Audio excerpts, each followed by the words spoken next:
Testing.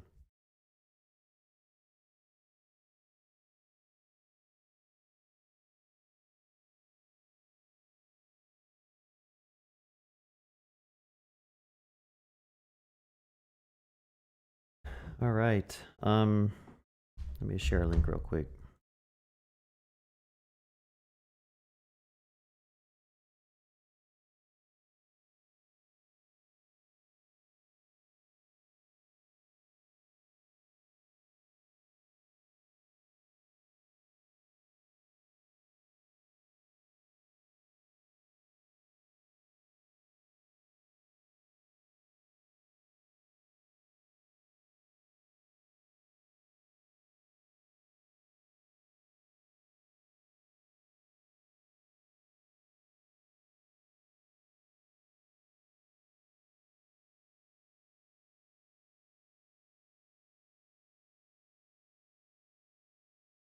I'm just getting set up. I don't know if anyone's in the stream right now, but just trying to get set up a project that has some Tailwind so I can actually just practice building out some smaller widgets. One thing I've noticed with Tailwind is like I'm pretty familiar with CSS and all the CSS properties, but I haven't really memorized all the Tailwind classes you can use. So I kind of wanted to like put aside some time to like be intentional and like learn that type of stuff. But I am just trying to go to my chat in my phone so I can actually like see stuff live. How's it going? Welcome to the stream.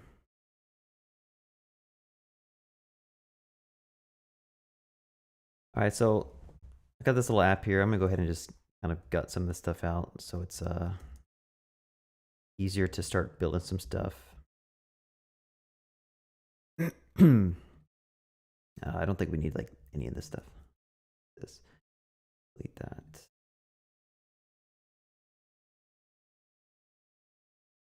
All right, so I have a Next.js application set up, and we're going to try to just build out whatever random components we can think of. So if you all have a suggestion on a component you want to see me build, like try to keep it simple. I'm just going to try to like have a reference image up, and I'm just going to try to build it with Tailwind. And maybe y'all can help me along the way with like different ways to do this, because again, I'm not really an expert at Tailwind. I just play with it on my side project, so I'm trying to like get better at it.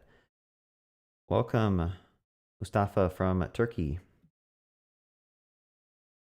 So I got the Tailwind docs set up here in case we have to reference them, which I guarantee you we're going to have to reference them. Looks like they actually changed the Tailwind docs a little bit. Or something. They look a lot different. I don't know if I like them. It's very hard to read. Or maybe it's because I'm on dark mode. But let's look at some just example components. Like the easiest one is obviously like making a card and stuff, which we could probably try to figure out how to do.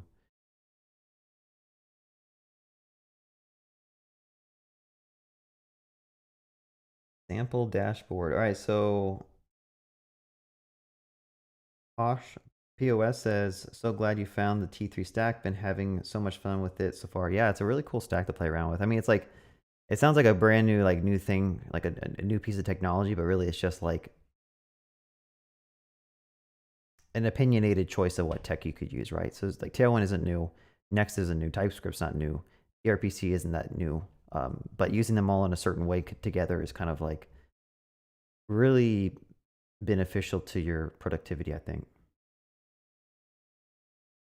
All right, let's see. By the way, I do have my phone to the side so I can view chat as they're coming in. So if I'm not sharing chat, it doesn't mean I can't read your messages.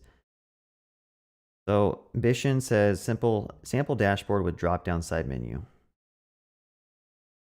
I could probably try the drop-down side menu. That might be something easy to start with.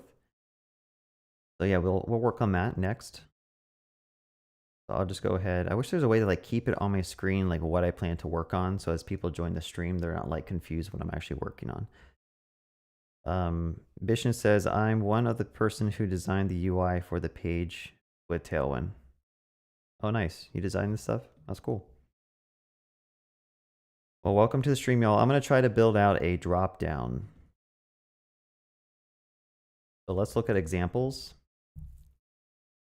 And this is what a dropdown kind of looks like. You know, obviously it looks like, is this a dropdown you guys have in mind? Something like this. So a button, you click it, it has a little panel. Let's try to figure this out live. I don't think it should be too hard, hopefully, knock on wood. Probably like a 2-hour stream of me making a button. So let's just make a little drop-down widget. So in Next, typically what you do is you have a components folder. And I can make a new component called dropdown.tsx. And there is a plugin I want to try to install. I think it's called like React Snippets.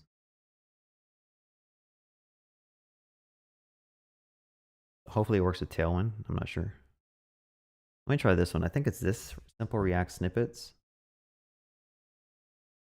And the idea is like I can just go in my new component, type in, oh, maybe that's not it.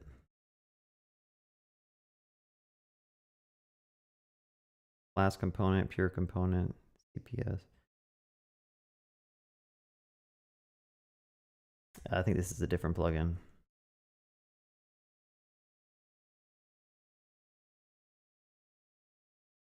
No, you know what? Let me just not deviate from what I'm trying to do. I'm using something. I used to use something else. Maybe it's this one. There's like some plugin where you can type RAFC and it like generates your snippets. But at this point, I'm just getting distracted and I'm not doing anything. So let me just stop doing this. Sorry, y'all. I got ADD or something. All right, so let's work on a drop-down widget. And TypeScript's also kind of new to me, so like if there's anything I'm doing wrong with TypeScript, like let me know. But let's go ahead in this dropdown. We can add a button, and let's make sure that this button says dropdown. And nothing's showing up because I obviously haven't even imported it here. So let's do this. Someone is saying it is this one. So let me just install that real quick.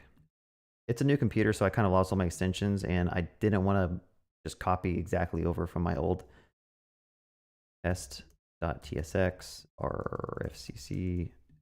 There we go. Perfect. Thank you so much for that suggestion. All right, let's go back to the chat real quick. Let's see.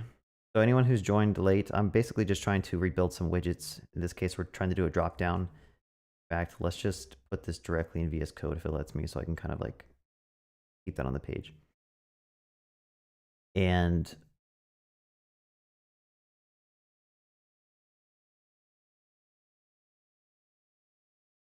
RFCE. I wonder what the difference between E is. I guess E is probably export non-default.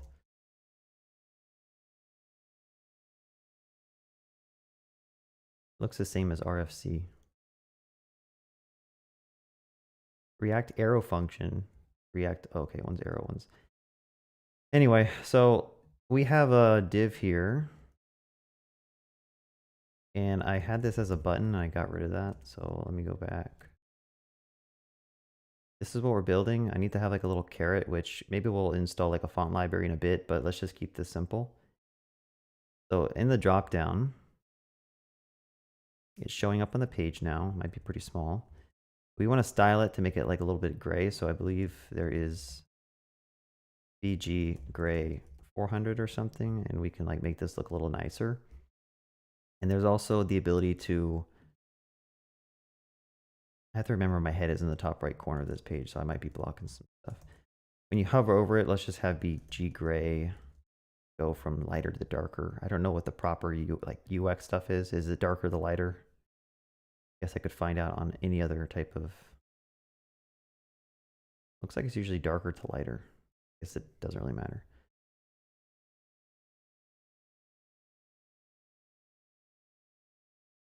So let's add some padding to this. So one attribute is like you could do EX of 2 maybe.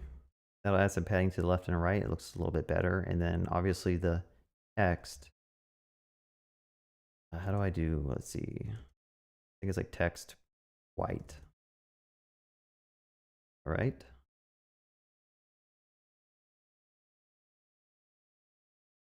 No, I don't see any links, if you sent any links.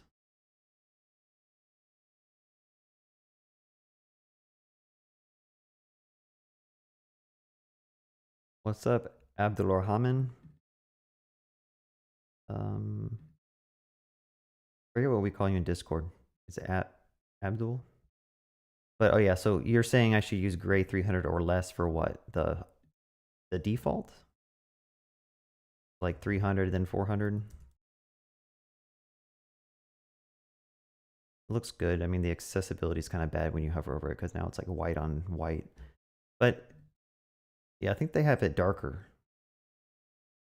Like this, I mean, technically I could probably just hover over it and see. So I'm gonna make it dark by default and make it lighter when you hover. Anyway, so we're trying to round it too. So I think there's a, you could say rounded or something in Tailwind. And that'll make the button look a little rounded. And if we look at the image, they have a little bit more padding on top, I believe. So we could probably just like PY of 1. And I don't know if there's like a convention, like you should probably put your padding kind of close together. But yeah, this looks okay, I guess. Let's just add some overall padding to the page so we can say 44. Yeah, that's way too much. 12. Here we go. I just wanted to kind of get it out of the top right corner.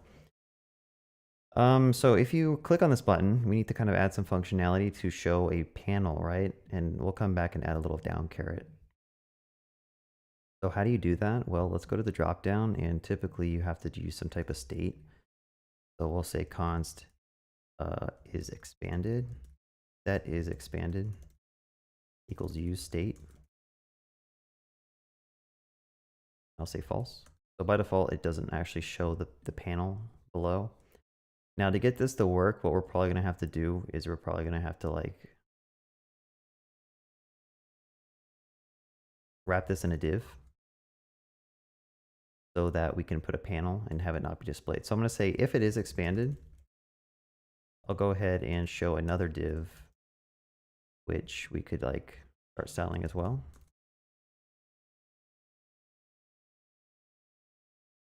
And what do we want this panel to be? I guess background color could be white.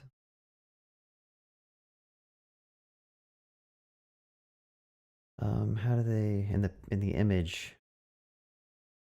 I think the page is like an off-white, like an eggshell. So we might need to go back to the page, which is here, and maybe it makes more sense to put that in the global.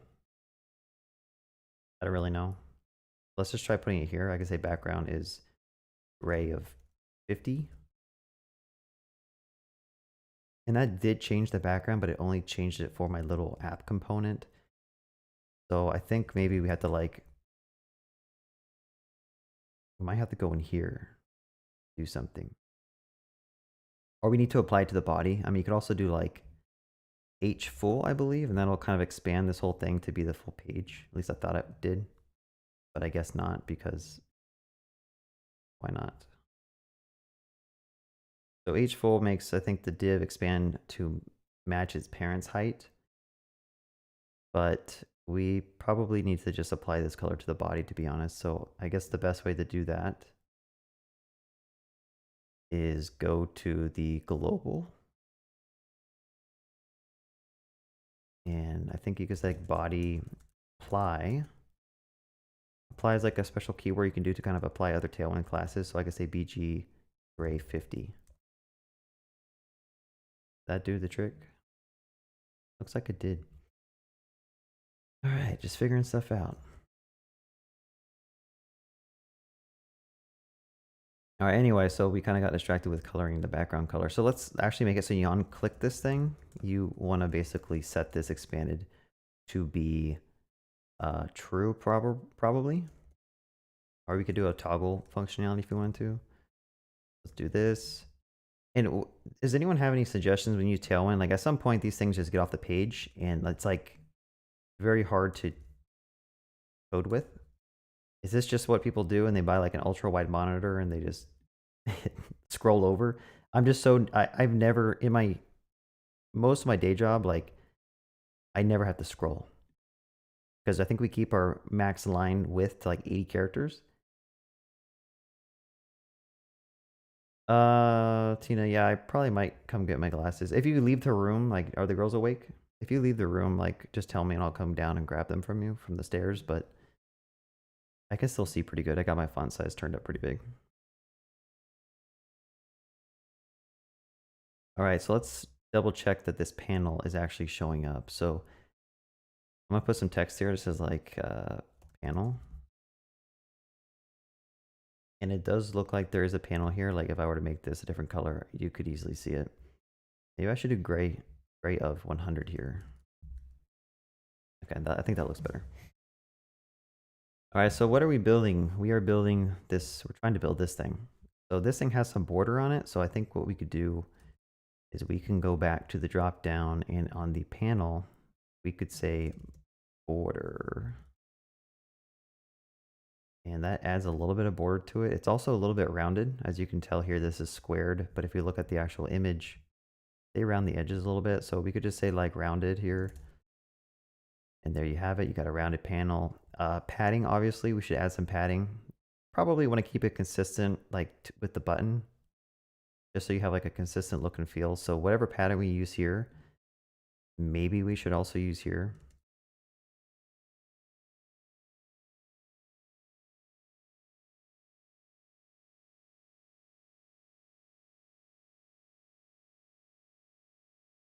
All right, let's go back to the chat. Don't wanna neglect my chat, you know? Let's see. So if you want to use pixel values, you could do this. That's a cool trick. So you can put whatever you want here and kind of like Tailwind just interpolates that. I need to start using that some. I try to just use the defaults in the Tailwind because whoever made those defaults are probably better at designing than I am. So I'm just going to trust that they know some good paddings.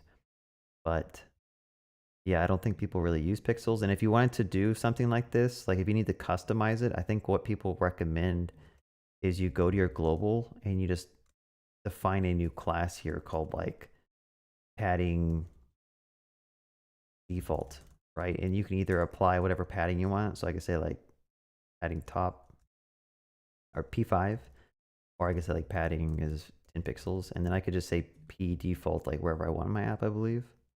I'm not going to do that though, but let's see. So Brian says, or Brian Bordone says, install inline fold extension hides the long class names. Let me check that out, you know. Inline fold.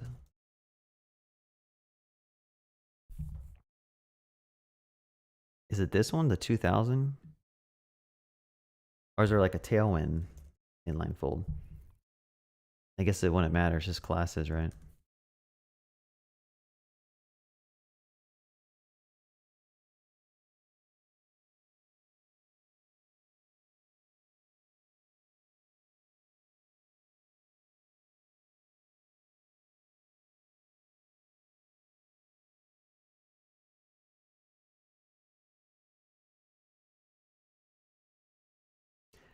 You know, I'll check it out later, it's fine.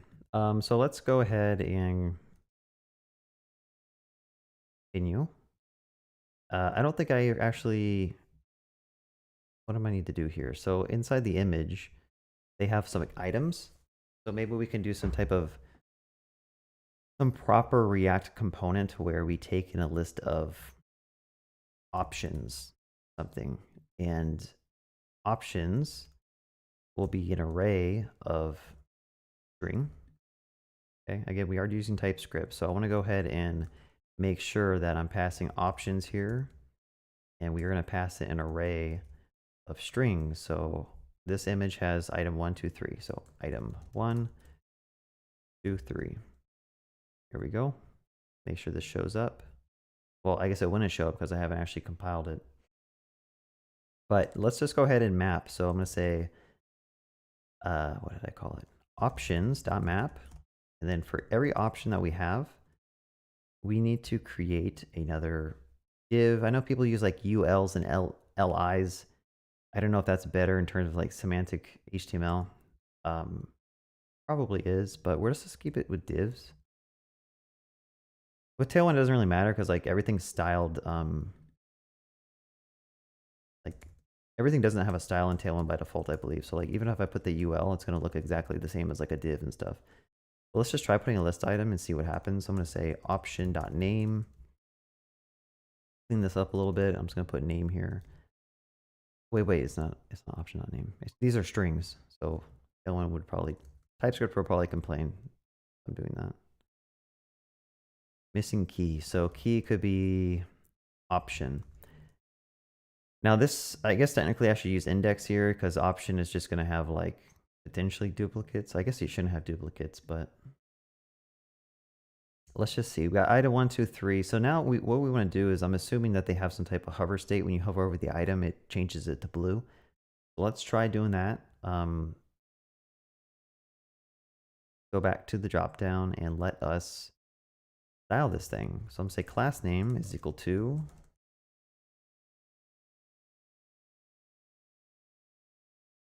put this stuff on some new lines. I need to also set up my ESLint. I like my code looking like this, so every property is on its like new line. I haven't yet gone to ESLint and set that up. I don't remember what the rule is, and I don't want to waste time doing that, but I like my code when it's like everything is, I don't know, formatted this way. But that's a better approach there. Last name. So if I hover over this thing, I want to say hover colon BG blue. Let's do 400. See how that looks. That kind of close? No, I think they're using like something darker. Let's do 500. And then obviously when it's hovered over, they change the text to white. So I need to also say hover text white. I think I called hover wrong.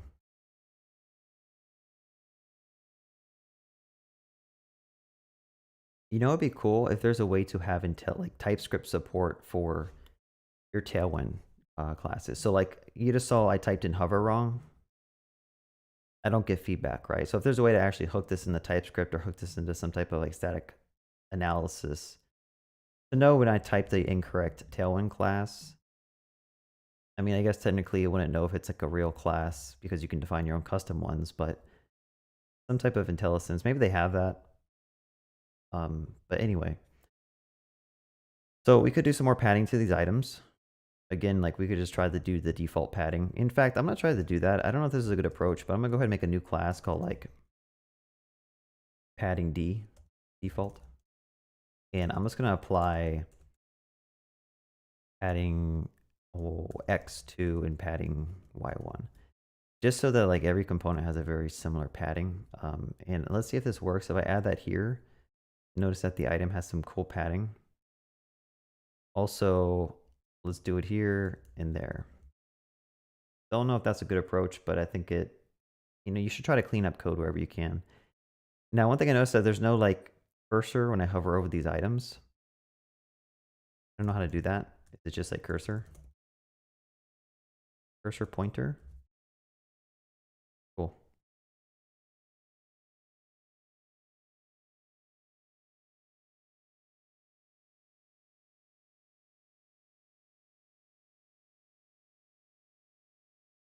Looking good. Obviously the width of this thing is a little large. Like you don't want your drop down to be like 4 times the size of your button, right? So actually, if we want to duplicate this exactly, this thing doesn't even have padding on the left or the right. So I need to actually go back.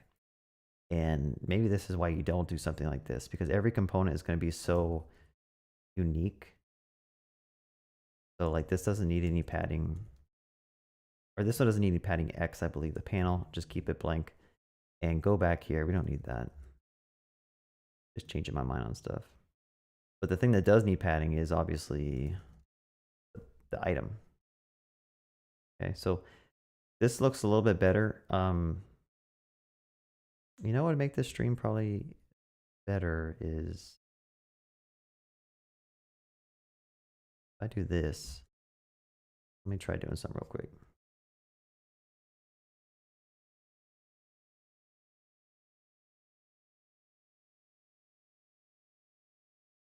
Here we go. So we can actually see what we're trying to build in the UI. Let me go back to the chat real quick. Oops. Go to chat. Scroll back. See where we're at. Developer Spoot says I have an extension installed to convert PX to RIM.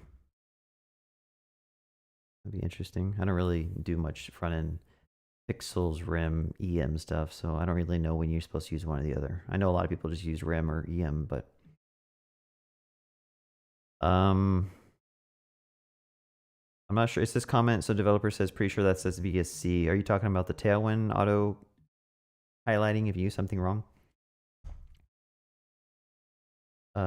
Pretty sure, but Brian says, pretty sure there's a Tailwind IntelliSense extension.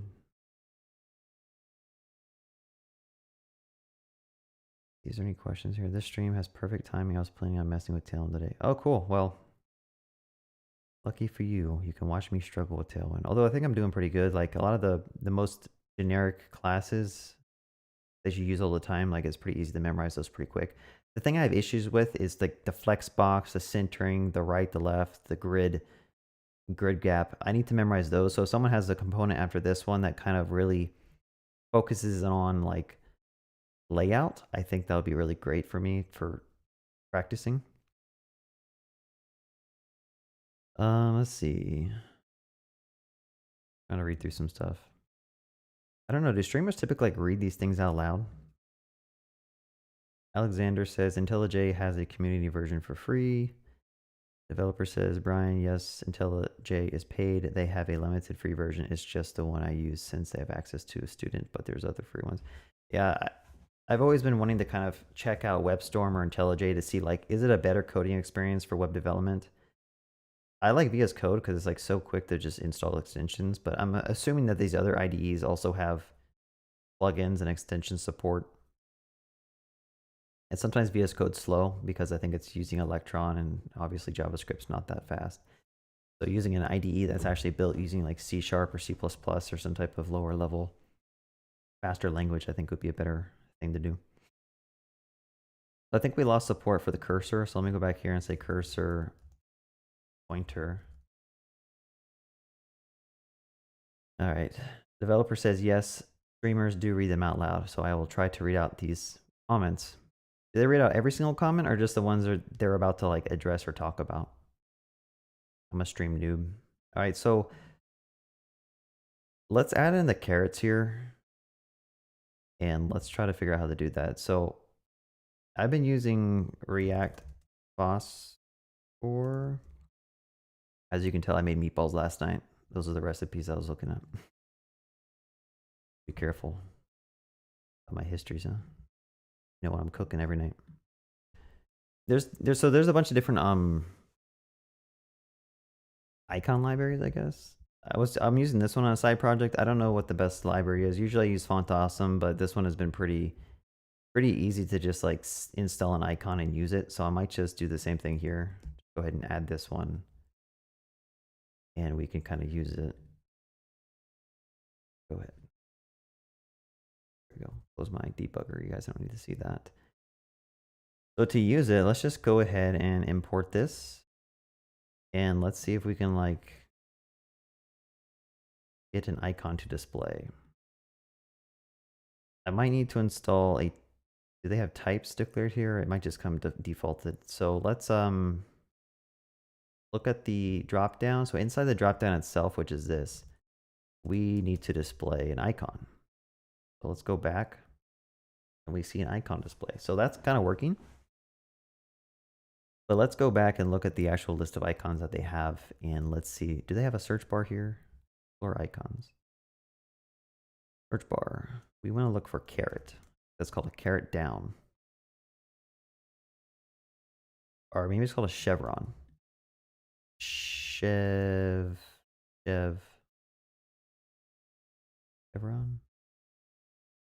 Okay, well, I only have access to carrot down. So I'm going to go ahead and grab carrot down. And I'm going to use that instead. And then I'm assuming, does the carrot usually change? I think it does. So like when it's dropped down, it has the down icon. When it's not, it either has like the right icon. Let me know in chat if you are a UX person. I might just do, I think it's a caret right. Does that sound right? All right, so if it's expanded, I'm gonna go ahead and say show the down. Go ahead and do this. Show the down if it is expanded. If it's not expanded, then I'm gonna show the right. Now, something I've noticed a lot of people doing in React is they'll do ternary statements. For some reason, I just don't like using ternary statements for something like this. I rather just have it be kind of explicit.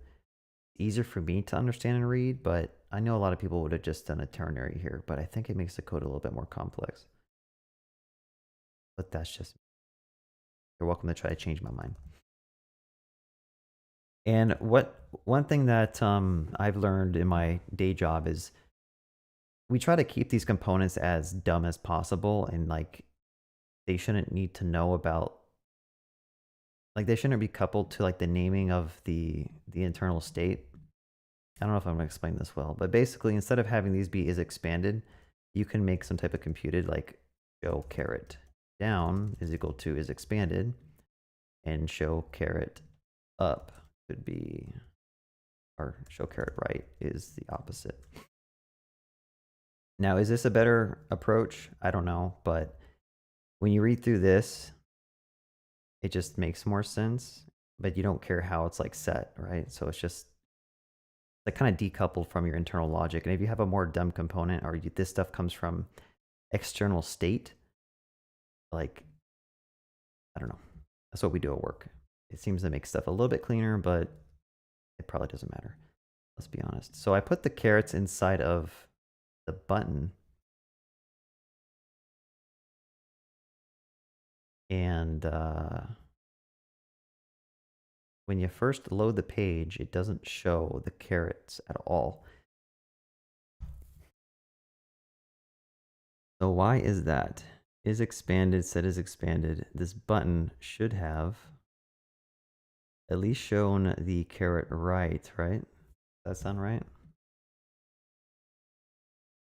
Like there's no way this is anything other than true and false. Let's just go here and refresh this page. Somehow this is true. I mean, obviously this is true. Let me do this. It'd be easier to debug.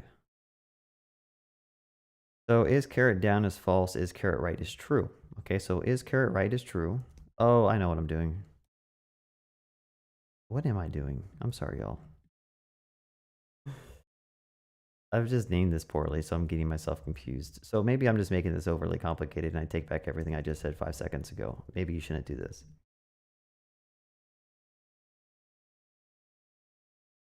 All right, there we go. Okay, so we should probably toggle this. So instead of just setting it to true when you click it, let's just do this. Like this will be easier to just toggle, not that big of a deal. Now what we want to do is we want to have this caret be on the right of the page, and also it's kind of big, like we want it to be a little bit smaller. So instead of 32, let's do like 16. And then we're gonna make it go to the right. So with Tailwind, how do you do this? Well, I'm gonna wrap this in a div, and I'm gonna give this a display of flex. I think that'll put it on the right. So you have two elements that are on the right. You could also give it like space between, I believe, but I mean the button is so small that like there's no space, so it doesn't really matter. And what we could also do is we want to like align the items center. So I think you do like align center. No, items center. Okay, so item center is how you bring it down. We could try to push it over to the right some. Maybe give the actual text some margin right of 1. So I might have to wrap this in a div and just say margin right of 1 or something.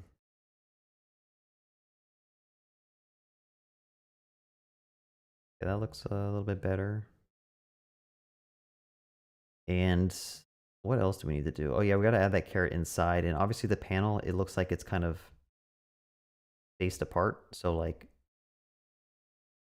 We might need to do some like absolute positioning because if you have other components on the page, I believe this drop down is going to mess up the whatever it's called, the flow, the layout. So in the div itself,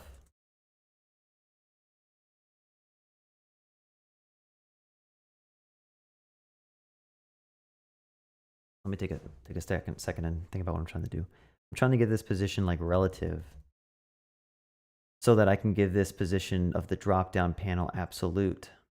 Because if it's not absolute, then if you have like other stuff on the page, in fact, I could probably show you this real quick. If I have like other content all throughout the page, I believe the drop down is going to like mess up the content, and that's not what we want. We want the drop down to be like Z index loaded above.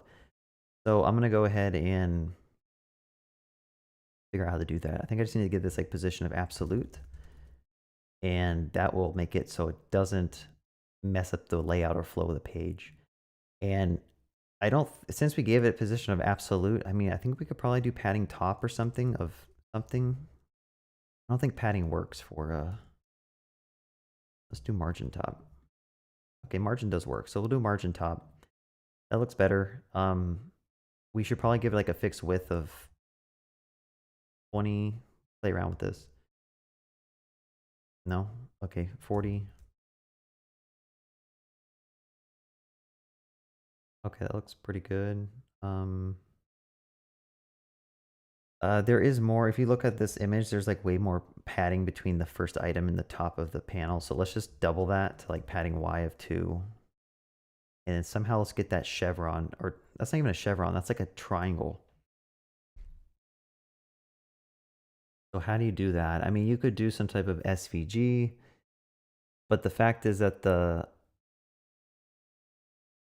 yeah, you could do a triangle in CSS. I just have to go Google how to do it. Triangle in CSS. I haven't looked at chat yet. I'll come back and look at chat. I'm kind of like getting way too distracted. Bottom top, bottom border. Is this really how you do it? Arrow. Yeah, this is how you do it. So let's do the first one. Arrow up. Now, this is one thing that, I mean, obviously we won't be able to do this in Tailwind. Like, there's no way you're going to be able to code exactly this stuff in Tailwind. So, like, what do you typically do in Tailwind? Do I just go over to the globals and just define a new class called, like, up arrow? Or do I want to keep this more component-based and just make a new, like, inline style here for the up arrow? So maybe I'll try this. I'll say, like, up triangle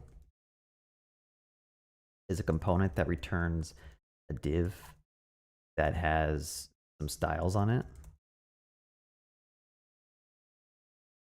And we want to basically do all this stuff.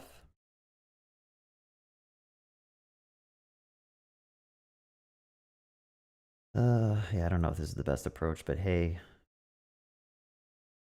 just make it work, you know, make it work, make it right, make it fast. So we're just making it work right now. So if we use a component-based approach to make an inline style, and we could probably make the size be a configurable thing that's passed in. So we could say size is a number that's passed in as an argument. And then we could basically interpolate some of the stuff.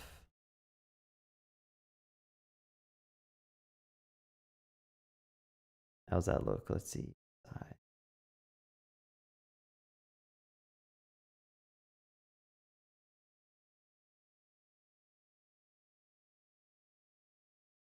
All right, moment of truth. Let's see how this works. So I'm going to put that up arrow inside of the panel itself. Or sorry, up triangle, I guess it was called. And I need to give it a size of, we'll just start with like 10 and see how that goes. Well, it needs to be a number, doesn't it? We have a little up arrow. So we'd also need to add some border top. We'll have to figure out how to do that. I don't know if this is even going to work. I should probably go check chat if someone has a better idea how to do this. All right, I got a lot of questions. Let me go back. Someone says WebStorm is the best IDE. Someone says JetBrains IDEs are written in Swing/Java. Developer says ones they are addressing IG up to you. LOL, you do you. Wasm says use React icons. You get icons for every library with React icons. Yeah, I've used React icons. I just picked a library at the start of the stream because I'm using this on another project, so I just wanted to use something I'm familiar with. But I've used React icons on other side projects as well. Dante says chevrons if you're using hero icons. Should probably go back and find like chevrons or something if I want to make this identical. So Alexander said, said you said something about Tailwind and TypeScript. Maybe I missed. Can you show a little example, please? I was asking chat, like, if I were to misspell something here, I don't get any IntelliSense. Like, it doesn't highlight this in red. I was wondering if there's an extension or plugin that does that for me. And someone did say there is a Tailwind IntelliSense, I believe.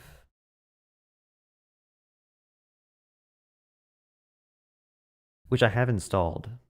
So that's not the same as like actually having some type of linter to know if I've spelled something wrong or if I'm using a class that's like not even valid. Because I mean, that's the whole point of using TypeScript, right? TypeScript's going to tell you when you misspell stuff or you do something wrong. If you can kind of apply that to Tailwind as well, like why not? And if you're using some type of CSS and JavaScript, like you could potentially do that, I guess. Maybe there's other libraries that use Tailwind and just make Tailwind like a bunch of different variables or something, but.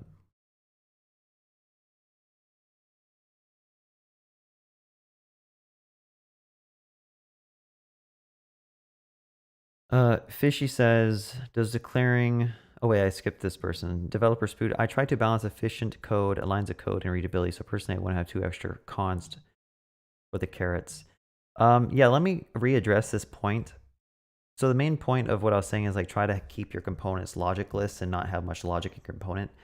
Sometimes what you see in React is that you'll have like some person or a developer will like have different things here. So they'll do like Boolean logic, if this and that, and not something. This is like what I was trying to argue with. Maybe this is a terrible example with this is expanded, but your component like logic, your component should not know about the actual like logic for when something should show or not. Your component should just be dumb and say, I'm going to show this or I'm not going to show it. So if you can abstract this away into some type of should show something and make use of that pattern, then your components are really dumb and they're just like, let's just render something because someone told me to render it. I don't need to know how to render it or why I should render it. I just need to know that someone told me to render it, right? So that's kind of the point I was getting at. And I kind of did a bad job because like, what is this actually giving us?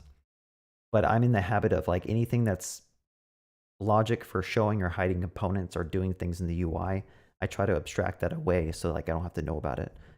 But that's just kind of what I do. Fishy says, does declaring 2 extra variables really change that much in performance? In performance, no. I mean, like, we're talking nanoseconds or milliseconds, probably nanoseconds to declare 2 variables in React.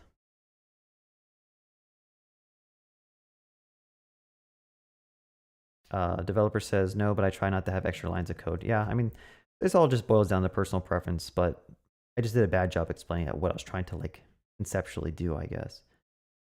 Abdul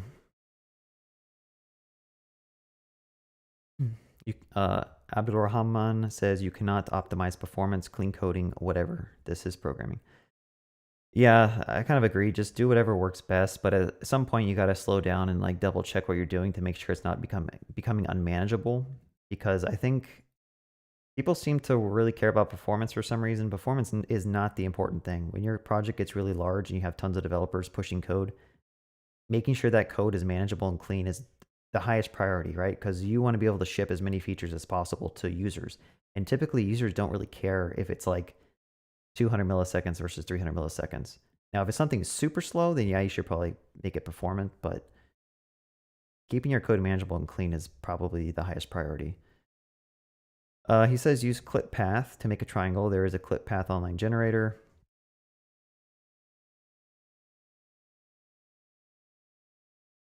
Anyway, so I don't know if anyone's joined the stream. I'm just trying to reproduce this widget in Tailwind.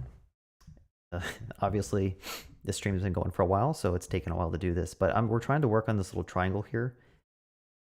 And I'm trying to figure out a way to do it because like you have to basically add border top. And I've done this in a CSS battle before, I believe.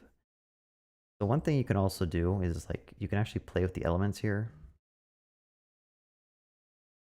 Since this is all inline styling, I mean, what we could do is make this be white.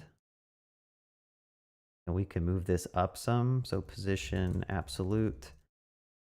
And we could say top of -10 pixels. All right, so it's hard to see, but it's right there. So top of -10, left of -10. Oh, I'm sorry, just 10. So that looks a little better. It is large. We might need to kind of shrink that down to, let's say, 5.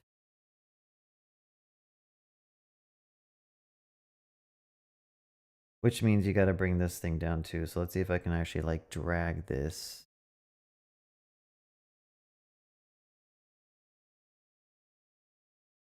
That looks good. Now the issue is if I can make the border left be, yeah, I don't know if I'm gonna be able to do this. I might have to do a different approach.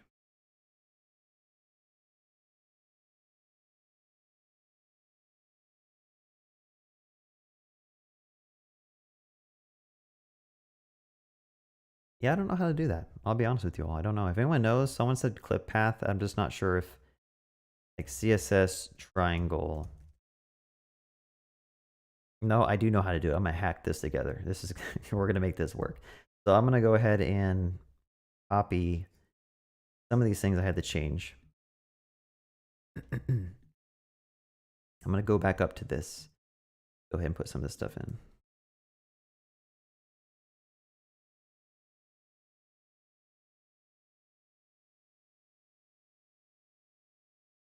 And size, I'm gonna make it 5 because it has to be pretty exact. And what we're gonna do is we are going to make 2 triangles. I'm gonna make 2 triangles, and one of them is gonna have a different color. I'm gonna make the BG of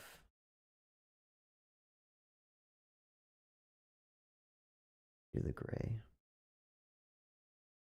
I'll just do gray for right now. We'll figure this out. But let's just go ahead and go to here. I say BG. BG is string.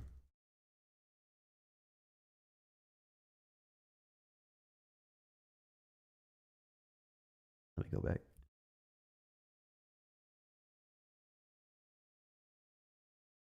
I like to use conditional ternary. Yeah, I use ternaries when it's in the JavaScript, but not necessarily the components. But maybe I should start using it. It's not that bad. Fishy. Oh damn, this looks like something you get proud of when you get it, but you're not proud to show off. Yeah, I know. Like it's something that when we finish this component, I'd be like, yes, I figured it out. And your friends are gonna be like, you put a triangle on the screen, bro. It's like build a cube with the border left.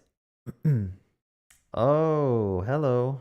This is a good idea. Build a cube and rotate it 45 degrees.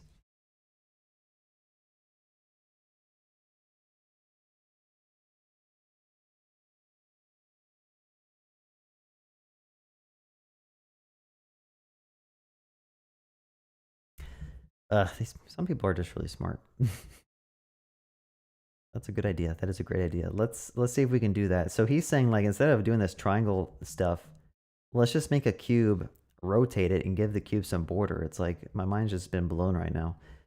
So let's just keep this component here just in case we still need it. But I'm gonna say rotated cube.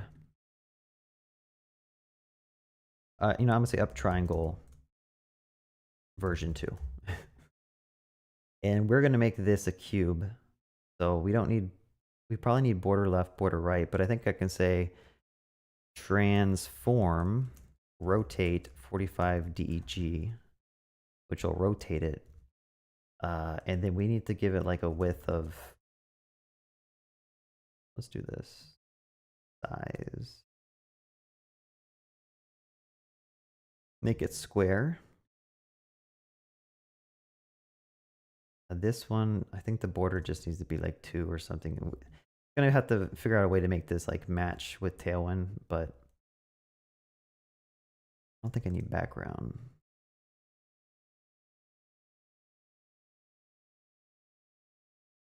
Get rid of this.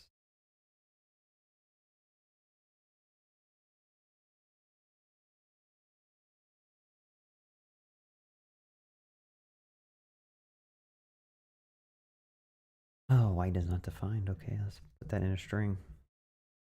Okay, let's see. Is this so small I can't see it?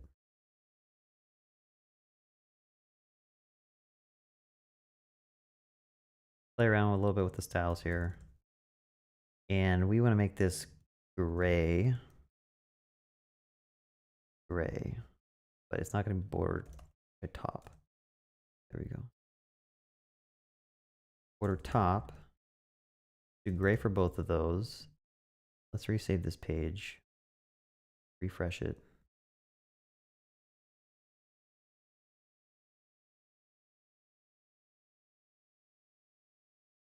What's going on here? Oh, I think the border is just too big. Let's try like 1 pixel.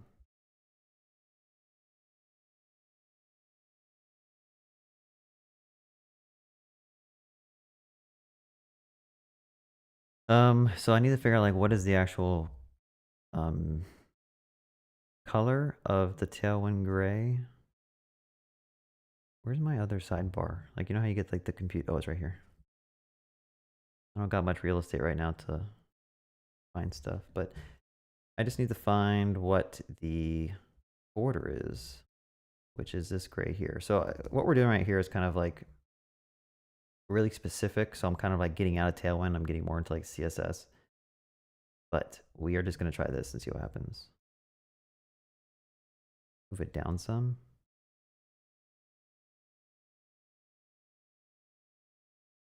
So close.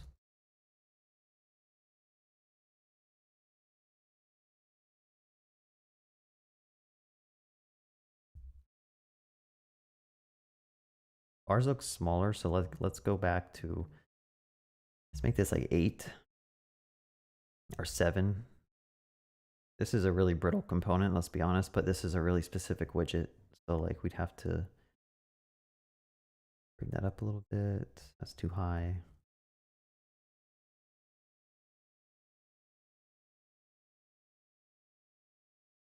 And I think the border in the actual like thing is darker. So let's, how do I change the border color? Border gray. Let's see what border I want to use. That looks better. It's like a little bit darker.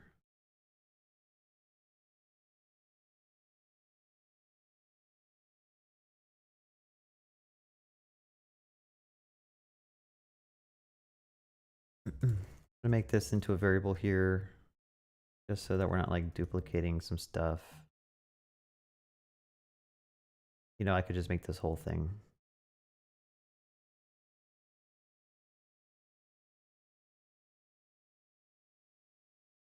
Do this, just since this is like completely different, but it's kind of not that important. All right, I think we did it. Whoever, let's see, who gave the suggestion about the rotated cube? Gabriel, you're a genius, man. Thank you for that comment. I think it's like when you're coding, sometimes you get into this tunnel vision where you just focus on a one solution, but there could be like 5 other solutions that are better. But you're just so like focused in on one, you end up spending like hours trying to implement this one solution that isn't even the good solution. And that's why where I work, we try to do a lot of pair and mob programming, is because you have like 4 people, 3 people all looking at the same code, and like someone is going to say something that's going to make the code a higher quality, or going to point out like a better way to do some stuff.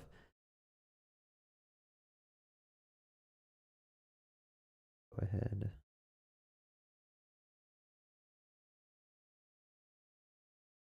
I mean, yeah, that looks pretty good, right? I mean, there's like little nitpick stuff. The chevron obviously doesn't match this chevron, but I think we did pretty good. Other than click on the item should probably collapse the drop down. So if you want to make this more like a realistic component, we could try to do that as well. This thing could be like an on option click. There, go here. So we can make a on option click that takes in a callback function. And we could have that just for right now, just be a function that does nothing. I think this is how you type it. Go ahead and just move some of the stuff to new lines.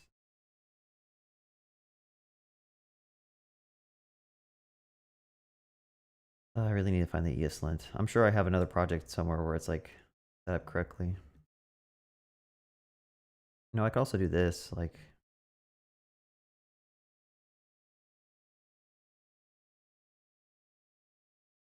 how do you do it again? Isn't it like React functional component, or the functional component typed to be this? Need that. So let's go back to the index, and we're gonna add a function here so we know when like an option was clicked. We can do something with it. We just console log it right now, I guess. So console log the option, and make sure I put it inside the actual dropdown. Like, what am I doing?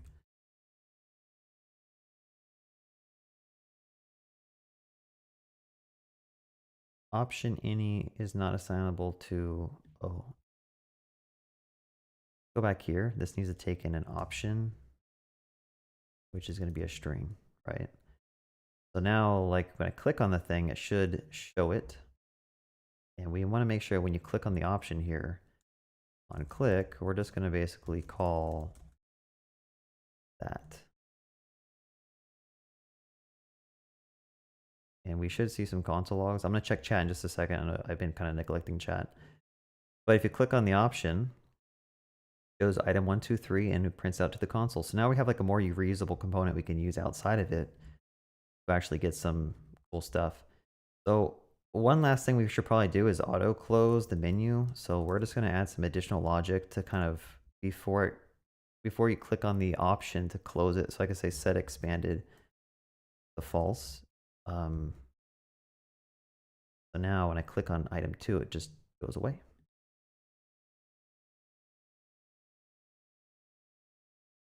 I'm getting some spam. Let me delete this person real quick.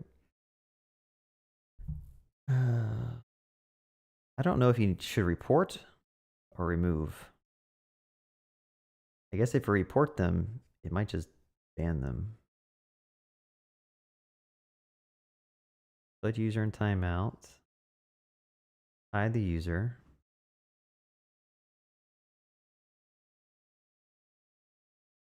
Can you all see that person who just spammed the stream? I want their messages to be like completely gone. All right, let me scroll back up. Where did I leave off? Okay, here.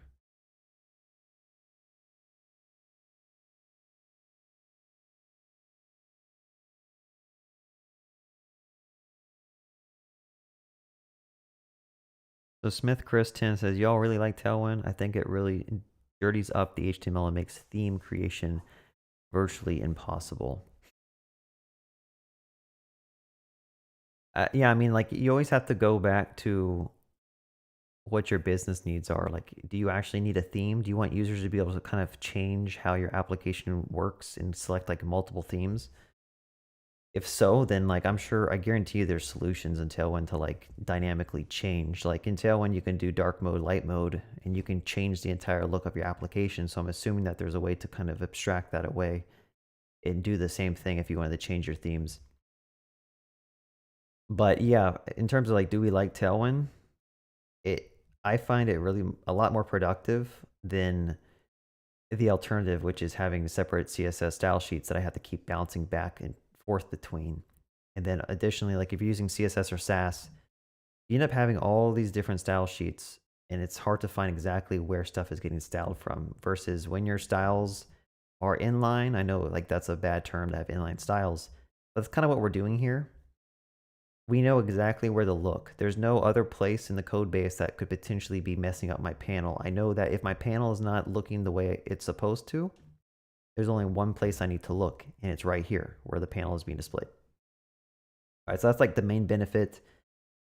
And the reduced code that you have to type, like you don't have to write as much code. Like, let's be honest, like py2, mt2, that's much easier than saying margin top of 2 pixels or something, right?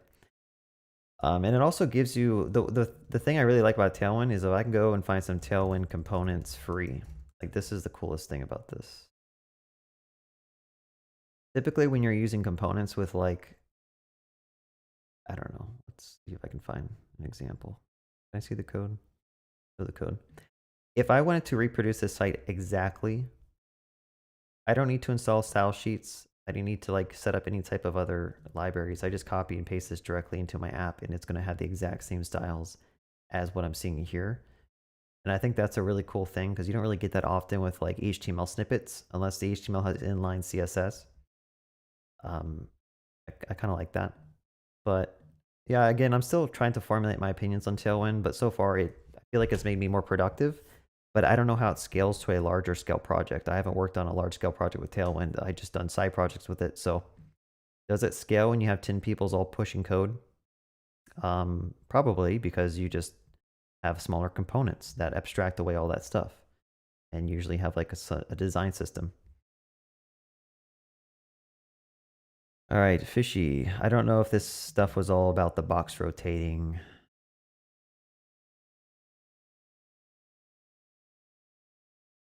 Will my code be on GitHub? Yeah, I could try to upload this to GitHub if you all want to actually use it. Makes sense if the optional callback make it sense if the optional callback is optional. Yes, Fishy. I don't think that was I'm not sure what you're asking here, but I don't think the callback should be optional. You want to know when someone clicked on the item. Developer Spoot says, I hate having styling in HTML. It's just, yeah, I think it all boils down to personal preference. Some people like it, some people don't. At the longest time, I like thought Tailwind was stupid.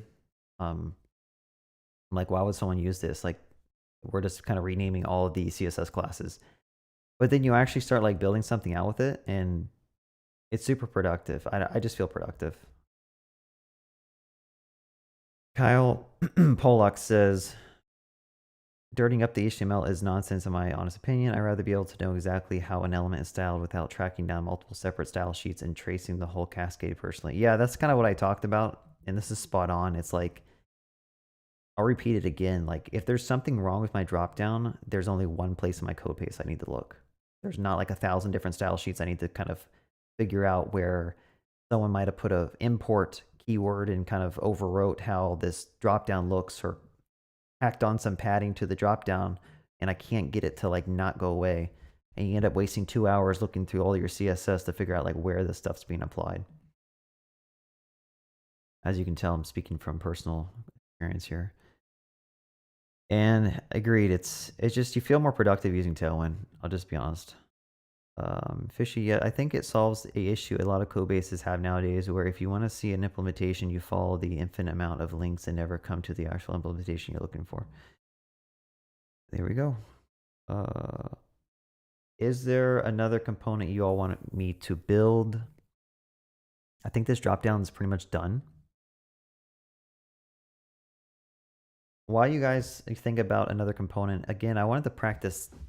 If you guys can think of an idea that like really focuses on Flexbox or Grid, where we can basically build some like basic layout of a page, or I don't know. But while you guys are doing that, let me go to GitHub. I'm gonna make a new repo for this. Make a new repo.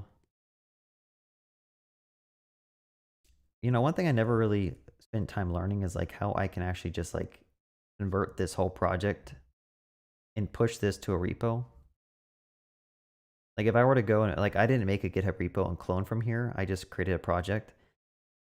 So I have to go and like figure out, let's see, Tailwind practice. Do this, create a repo, IT.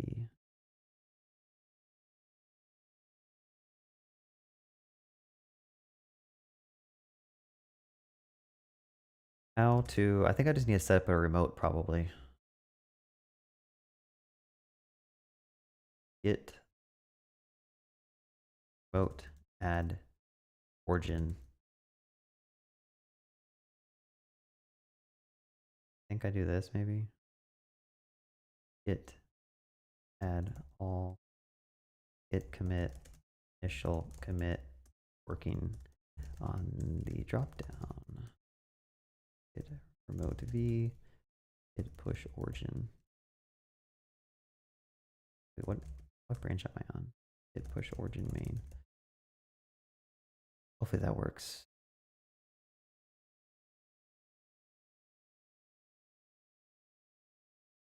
I need to git pull first.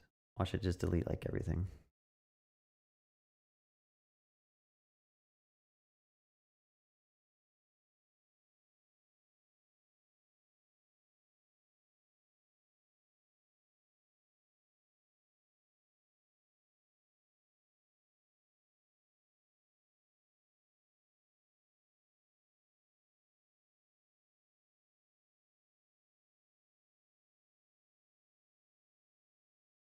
You know what? What I'm gonna do is I'm so bad at. I need to. This is something else I need to make a video on. Is like force push it. Push origin main force. Man, everyone in chat is just so smart. You guys are killing it. And again, that's something I do at work all the time. I force push, but it's like for some reason I'm live streaming and like I just don't think about it. But let's see if this shows up now. And it does. You guys are the best. All right, let me go ahead and copy this.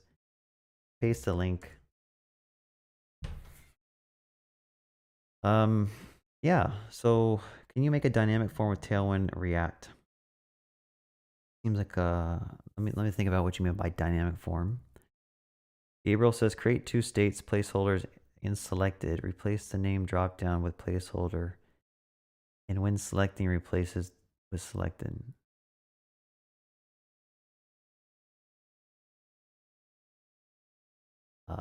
Let me try to read that again. Gabriel says, I think he's saying we should add more functionality to the dropdown. He's saying create two states, placeholder and selected. Replace the name dropdown with placeholder. And when selecting, replaces with selected. So replaces it with the selected option. Oh, I see what you mean. Duh. Okay. Yeah, let's just keep on adding on to this. I think, you know, there's benefit to just adding features. Let me delete this hello stuff. Hope you guys are having some fun watching the stream. Let's go to the drop down, and hopefully everyone's on the same page of like what Gabriel is suggesting we do, which is he's saying that the drop down should have some placeholder text, and also he's saying that when you actually select the thing, it changes the value of drop down to like what you selected. Okay. So we're going to go ahead and say like select a mode. Okay. Now this is highlighting in red because I haven't set up the Tailwind. How do I, okay, I hate the preview stuff. Like,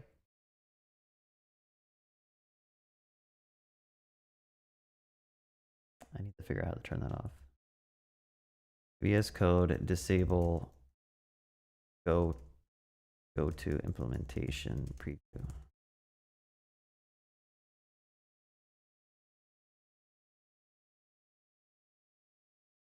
I'm trying to configure VS Code. I hate how it like loads up this little panel with like it's just, ugh. Don't like it. So I'm just going to go ahead and kind of overwrite that here.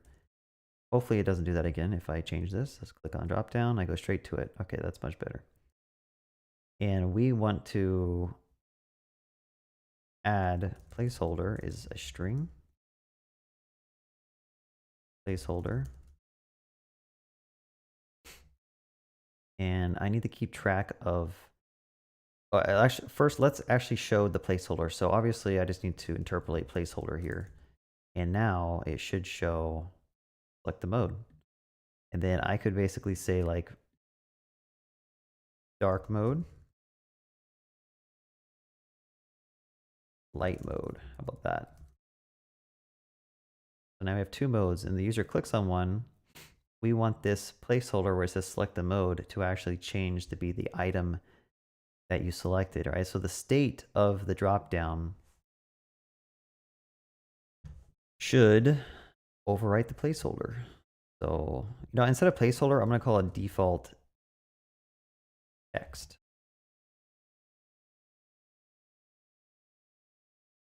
And then I'm going to make a state variable called like selected option. That selected option is equal to use state of. I guess I could make it default text. Right now I'm trying to just think out loud. How do I want to do this? Like if I do selected option here, that will also do the exact same thing. But when I click on one of these things, I could say set selected option of option. But now I can't undo it, right? So like I'm stuck. Which, I mean, maybe that's fine. I don't know if maybe like you just have another option here that just says like nothing or default, but anyway, that's kind of how you do it. Was that pretty cool?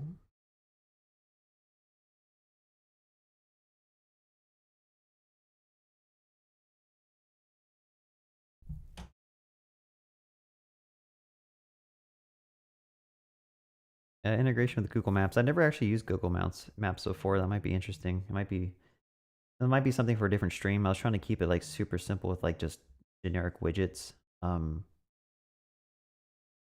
But let's see, web widgets example. Let's see if we can move on to another widget while I still have some time.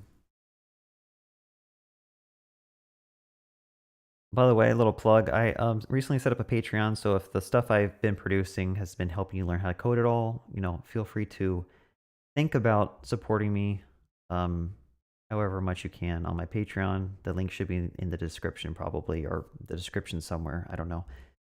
And then also, be sure to join my Discord, which I will share a Discord link. Which I have to find. I'm a very unorganized person. So let's just click on like one of my videos. Go here, and I'm going to go ahead and just do some plugs here. Because why not? And then Discord. I don't even know why I have a newsletter, to be honest. Like, I'm never going to send people emails. But if you want to join my Discord, I'm trying to build a community of people who are trying to learn how to code and just get better at React and whatever. And by the way, why I have you all here, like, I tried to do my first short. I don't know if this is actually the proper way to do it. It doesn't seem like it is. But if it does seem like it is a short, like that I published it the right way, let me know. A custom scroll bar. I want to ask for a custom scroll bar. Kind of trying to think of like, what would that even look like?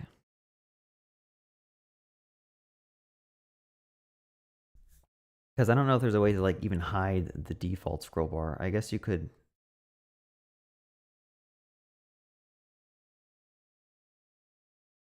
Hero image with particle.js.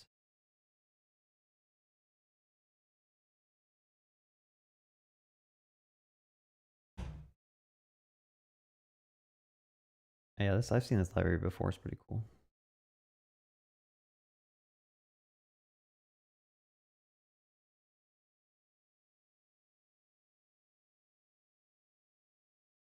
At this point, anyone who's joined the stream, we're kind of just thinking about another idea to maybe build. I've been trying to we just built this Dropdown component from scratch in React and Tailwind.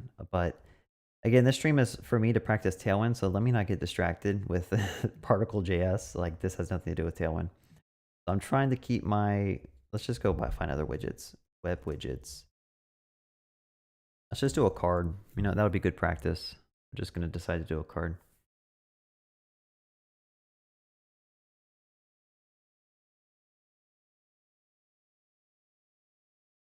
This looks interesting. I mean, this would be super easy to make probably, but whatever. This is supposed to be a stream to help people learn Tailwind and how to code, so why not? Super simple. Let's go back to here, and we're going to go ahead and try to build one of these cards. Maybe I could snapshot an image here. not get sued for taking it. Let's just go ahead and put that in public. I don't know where did I put that.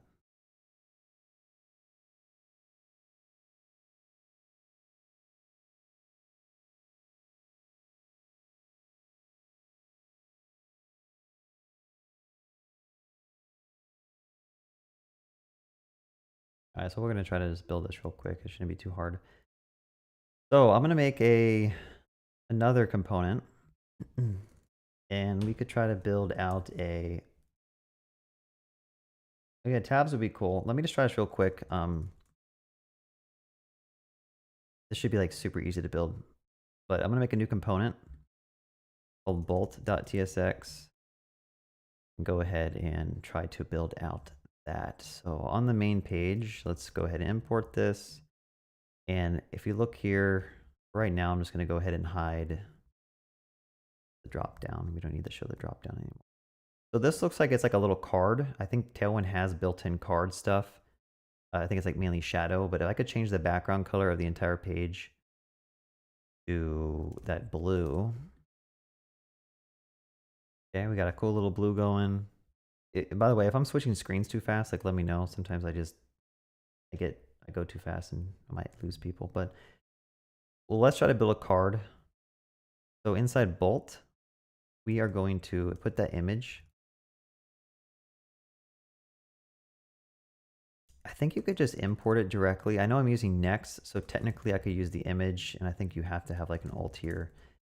But the image I could just import from import Bolt image from. I don't know how to do this, I'll be honest. I haven't really done static images. I have a feeling this is not supposed to go here, but you know, I think I can actually just do this.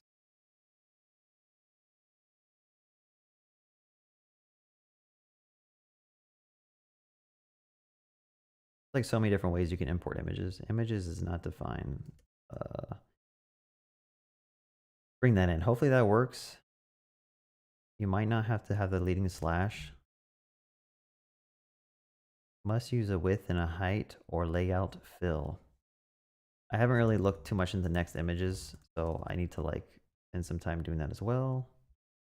Fail to parse this. If you're using relative images, it must start with the leading slash or be absolute. Okay, that was easy enough. So it looks pretty bad. So let's go ahead and like give this card some width. And I think when you do that, okay, this image is just not scaling to fill this thing.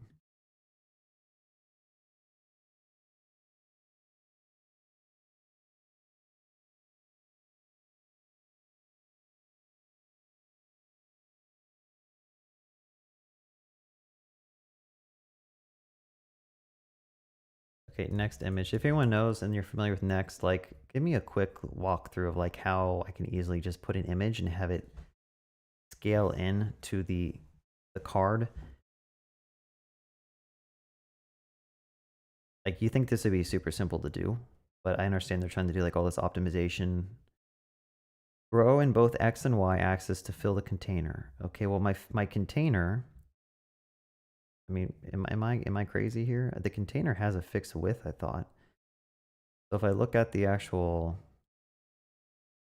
container this thing is living in,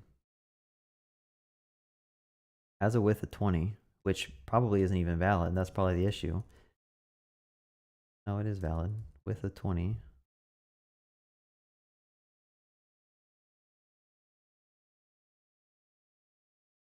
Sometimes I feel like I'm dumb when I'm coding.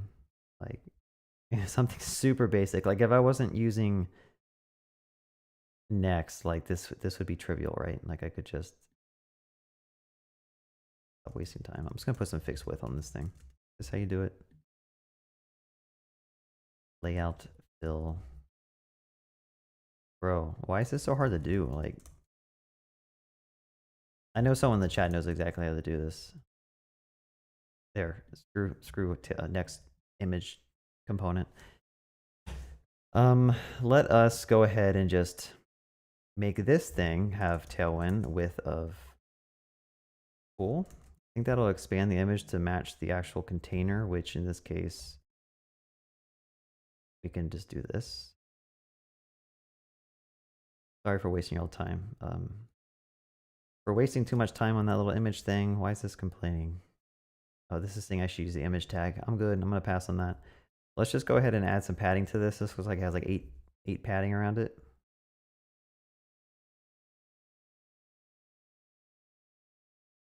Okay. Lorem ipsum. You know, it's always the easiest components you think are going to take like 5 seconds that end up taking like 30 minutes to build out. It's like, let me just find some lorem ipsum. Just generate some lorem ipsum and paste that into the card. So this will be the title. And then we will have some text. We'll have a button too that says download. What else is on this? There's like a bar. Don't know if that's built in the Tailwind or if that should have been part of the image. Oh, I already copied that part of the image. So I'm trying to figure out why, if I background white, here we go.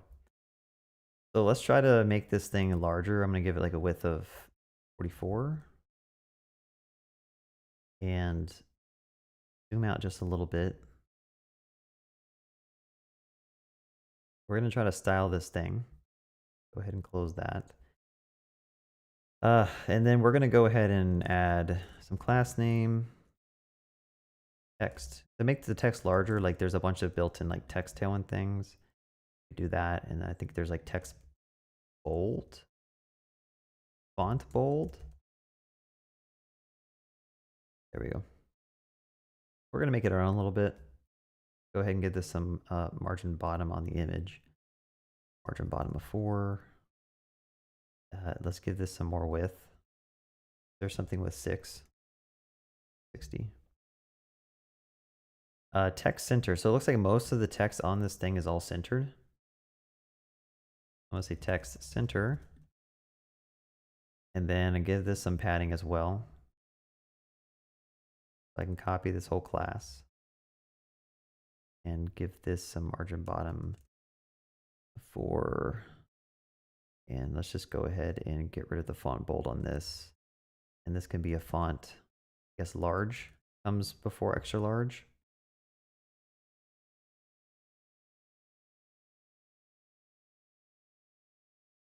I think they have a lot of extra stuff here.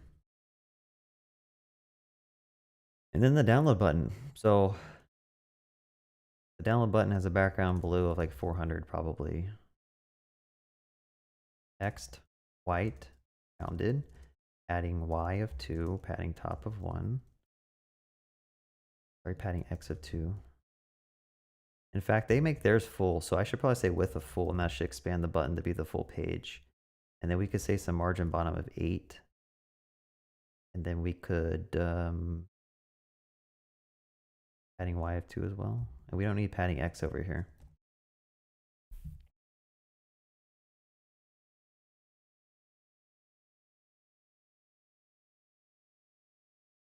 What's shaking? The card is shaking?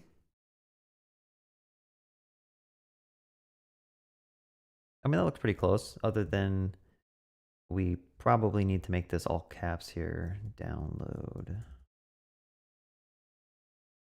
Now, obviously, if you're making like a reusable component, you don't want lorem ipsum like hard coded. So let's just do our due diligence and like allow people to pass in the title and description of this card thing. And I'm going to rename this instead of both. We should probably name it like download card. Title is a string, description is a string.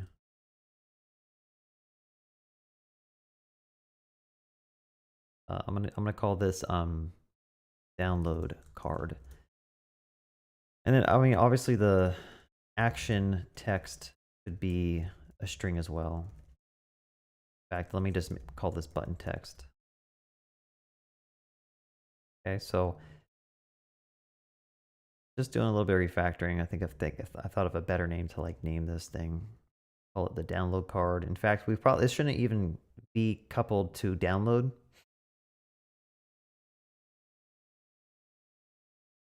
That's interesting. I don't know why it's shaking. Instead of download, I'm just gonna call it like action card or something. So it's like a card that has some type of action you can do with it. And we're gonna go ahead and just interpolate some of the stuff. So button text will come in here. Description can also come in here.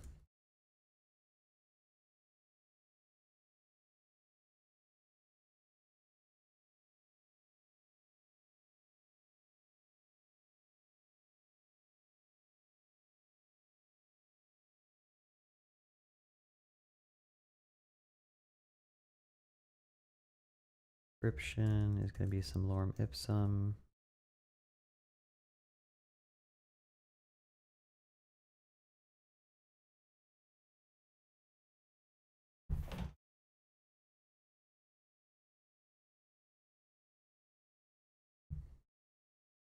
All right. We can do this. Title is download your file. Okay. Click the button below to start your file download. Let's just keep this like actual realistic and something like that. I'm mixing my JavaScript with my JSX right now. And then also obviously there's button text, which was download.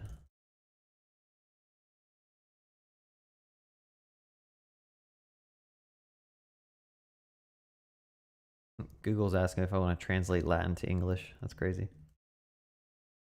So why is this not working? Let's go back here and see if we have any type of like errors. Don't want image anymore. Oh, here we go.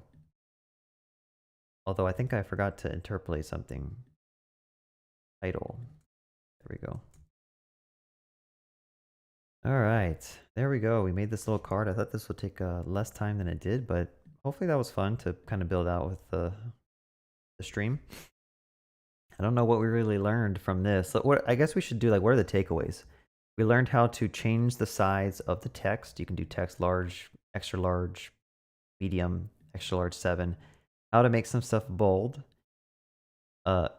Margin, some padding. So py is basically adding padding to the top and bottom. How to make something expand to the full width of the container parent element. How to add some roundedness to an element, changing some background color, some text color. How to center some things. We learned how to do that. And before I go to chat, I'm going to go to chat in 2 seconds. I just want to kind of indent some of the stuff just so it's easier for me to read. All right, let's go back to chat and see what I missed.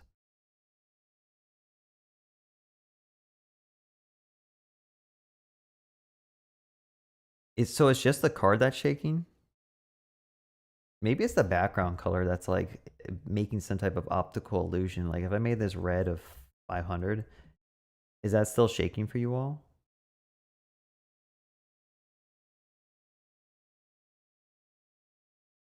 I don't think it's my, like, there's nothing on my screen that's built in to shake my screen. But anyway,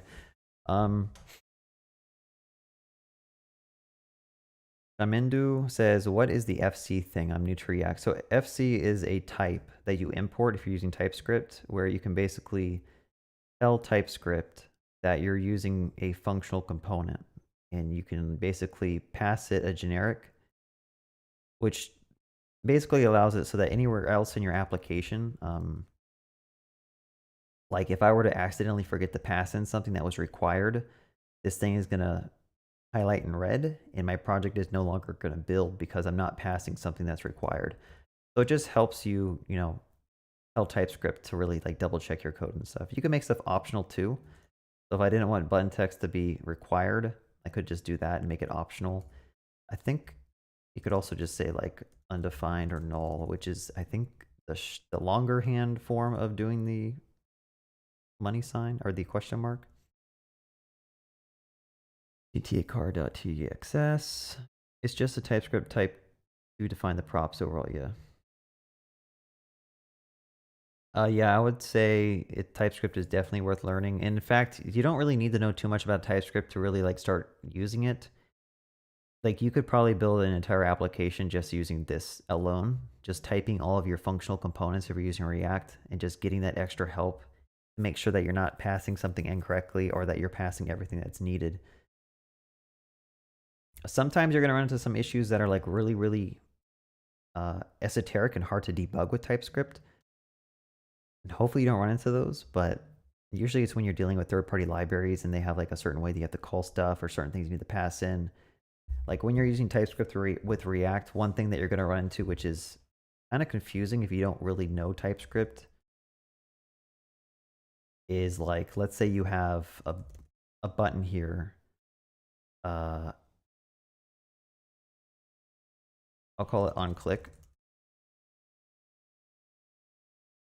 And like if I had like an input, actually no, I'm gonna do onChange.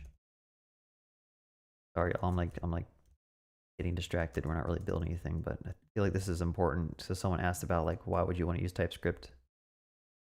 I'm going to make a function. I'm going to make an input and have it call an onChange function up here. So at least I thought it would. Usually TypeScript will complain because you're not doing like a HTML, was it like, it's like React synthetic event or something. I don't remember the, yeah, why is this not complaining? Usually it always complains for me. Okay, well here's the complaining. Like if you try to actually get the event of the thing that you're trying to do, like TypeScript will complain because you're using any. So then you have to go and you have to type it, which I don't remember what it's called. It's like HTML form input element. I don't know. Someone will probably tell me on the stream. I can go Google it. There's some stuff that I just haven't memorized yet, and I really need to memorize. And I really need to sign up for GitHub Copilot because it would have just told me the exact type I needed. But hopefully I answered your question. I know that was kind of a lot of talking for a simple question, but short answer to this, yes. Go look up Create T3 app, yeah. So that's actually what I'm using right now. I'm using Create T3 app with this little widget stuff I'm working on. Just because it's like super quick to like get something going with Tailwind. You don't have to like manually configure anything.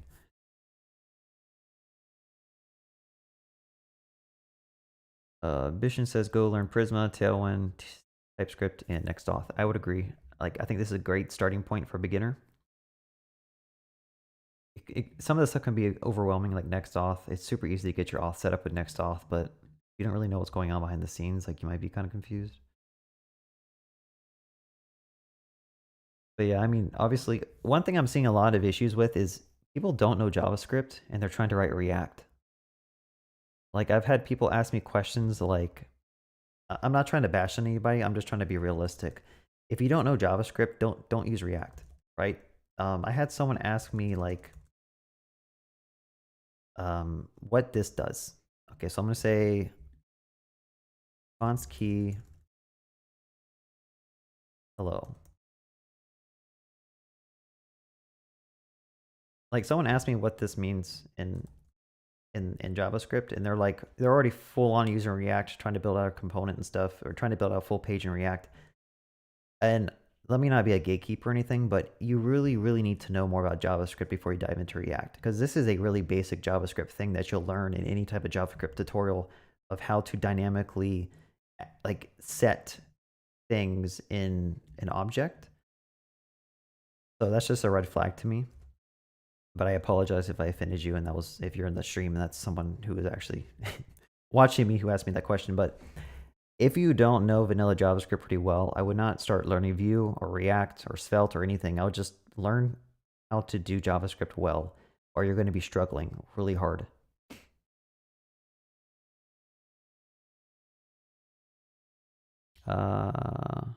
Fishy says, but I would suggest to move on to TS for any serious problems or projects.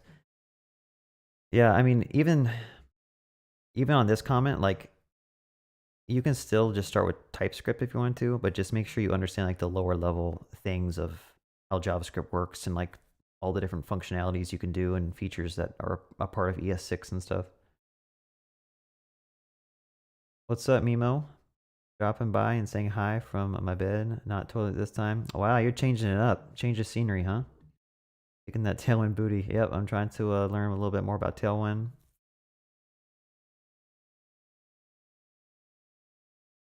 I don't know if this is true. I don't think you need to even know how REST works to learn TRPC.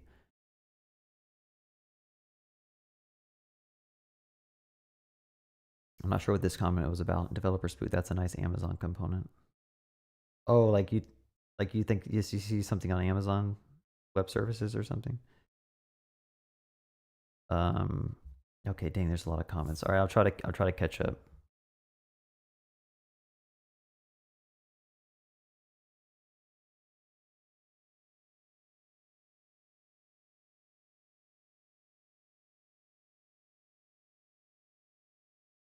Stay silent so I can kind of read through these. I'm not gonna read all of these. If I could just pass the table opinion.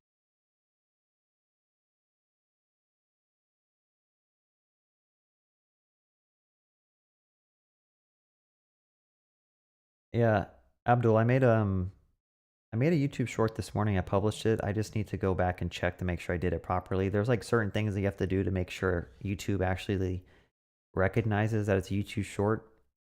So I don't know if I did it right. So if you can, load up your phone, go to my channel and see if like my little, my icon, my name, like if you click it, it has like a YouTube short about objects.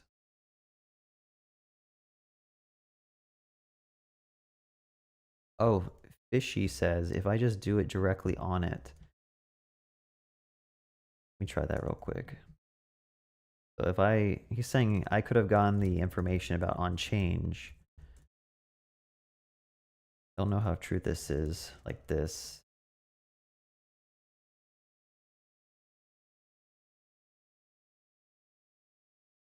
You know, I could have just hovered over this. I think it would have told me. But typically, you can't just do this with TypeScript. Like, you actually need to make sure you type. Why is this?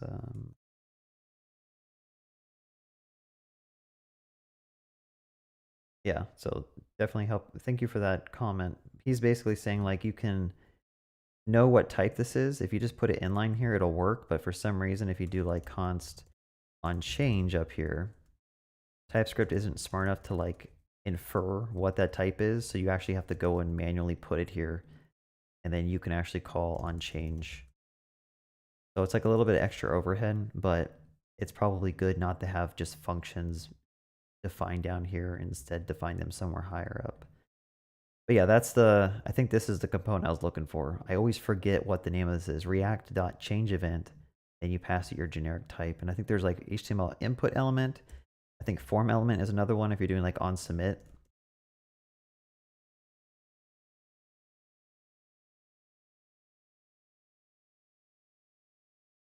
Oh man, let's see. If you run the callback. Yep. All right. So again, thank you, Fishy, for that. I always forget you can hover over stuff. I'm still so new to TypeScript, like I forget there's like things that you can do that just like really help you out.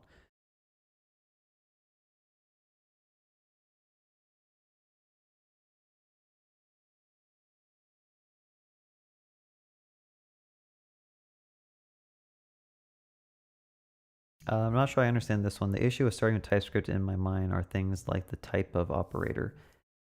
Yeah, I guess you're saying TypeScript has like additional keywords that are not part of JavaScript, so you might get a little bit confused. You might conflate the two JavaScript and TypeScript languages. But yeah, I mean, let's see. Owl says, in my opinion, React is the best framework of JavaScript. Yeah, I mean, they all have their pros and cons, I'll be honest. If you don't know how JavaScript behave, it gets extra confusing. I haven't used, so Fishy says Solid is better than React. I haven't used Solid yet. I just don't know what the main benefits are. Like maybe it's more performant or something.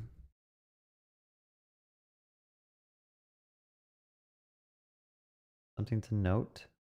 People praise TypeScript for its type checking and whatnot, but that's more of an IDE thing. TS is really just JavaScript with object-oriented programming.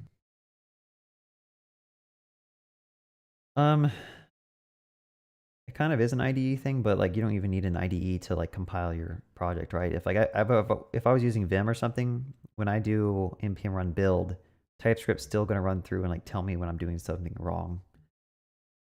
So it's like, I guess it's because the IDE can hook into the TypeScript server and get that feedback. But yeah, you can do the same type of type checking just by using JS docs in your IDE, and that can kind of take you so far. I think TypeScript just takes it to the next level. I think I have to actually enable links to be sent. If you want to send me a link, do it in Discord. If you don't know my Discord, check out my videos and go to my descriptions. But yeah, I'm not going to just open a random link because I don't know if you're going to send me something bad and then I'm going to show it on the stream. I don't think you would, but I'm just saying. I also don't have another monitor, so it's hard for me to open links and not like verify that they're not bad.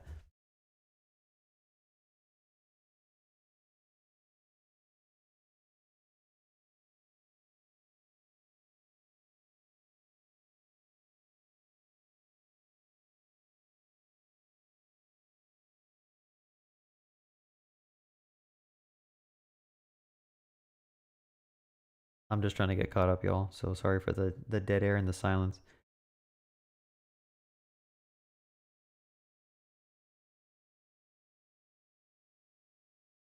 How's it going? Ben Shika?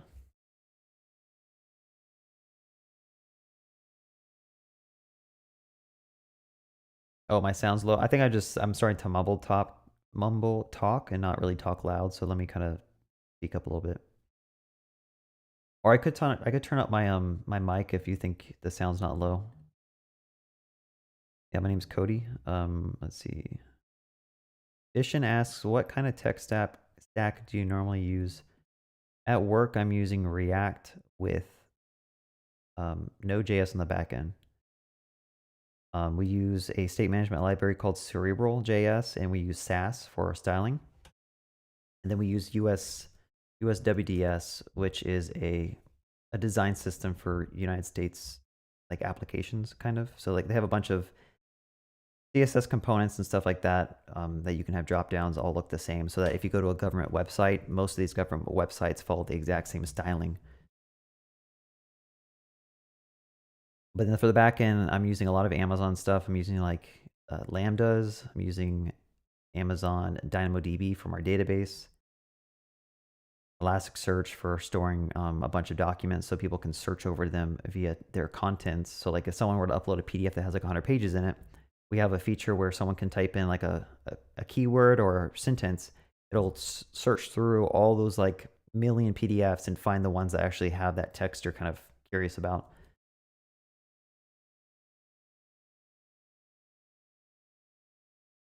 Weird because you don't have that runtime. Dead Air Silence. Cool band name.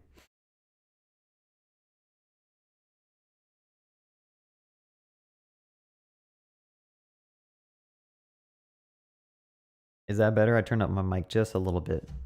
I don't want to make it too loud because it might get too sensitive.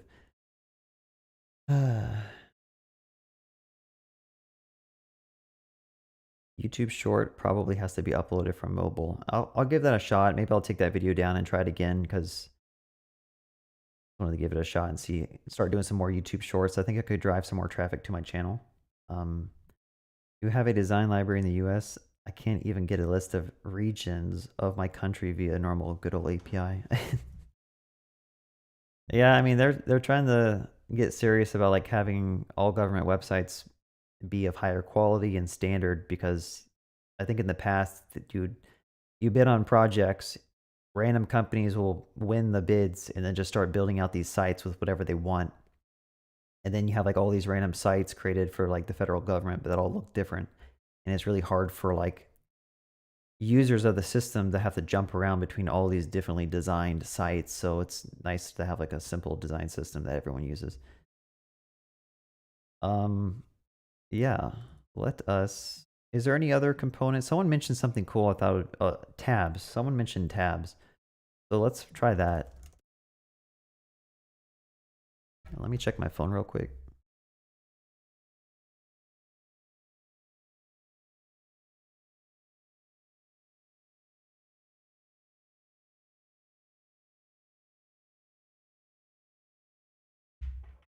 think my phone's about to die. Let me just plug this in real quick.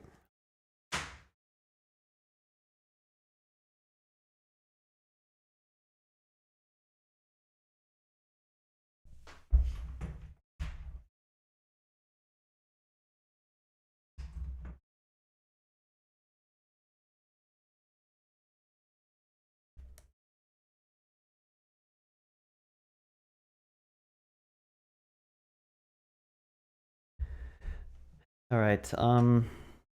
Let us try to build out some tabs. So here's a good, this might be a good example. Maybe. Okay, what can I open in? Open image in new tab. Here we go. What we want.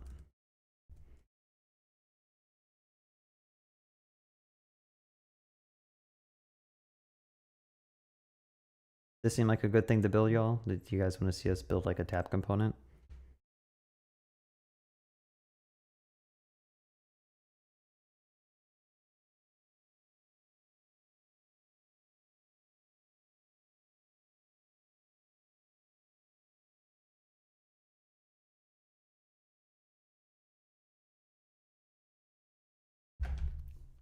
Sorry, I'm just texting my wife. Sorry to keep you all waiting. Yeah, so let's do some tabs. Can you build an e-commerce product card? We kind of just did a card. I don't know if I want to do another card. Maybe after what we're trying to do. Data panel. All right, anyway. Let us go back to our UI. You guys ready to build another component? All right, so let's go ahead and make a new like tabs component. And let's try to import that here. So I'll say tabs. Okay, we got two components now. So the way to build this tabs component, and maybe I should change the background color back to the gray so it's not so abrupt. What are these things? Not sure what those little artifacts are. Those look like tabs. But I must have imported, hold on, I must have imported like an existing phosphor react. Okay, I imported an icon. So let me go ahead and import the real component. And inside the tabs, what we're going to do is we should probably allow the user to pass in kind of like, I think they call them slots in view, but in React they're called just like children. So they should be able to pass in some tab names and then the component that that tab should render. So there could be a better way to do this, but let's just try to do this the first way that comes to my mind. So let's add some types to this first of all. And this is going to take in, let's just, we'll say panels. How about that? This will take in an array of panel objects. And let's make a type here called panel. One thing I'm never really sure about in TypeScript is when do I use a type versus interface? I know interfaces have like extra features that you can extend, but I think types you can extend to from other types. So I don't really know when you use what. So if you know, let me know in the chat. But a panel needs to have a title, I guess. I'll do a name. We could do a string of a name. And it could also have a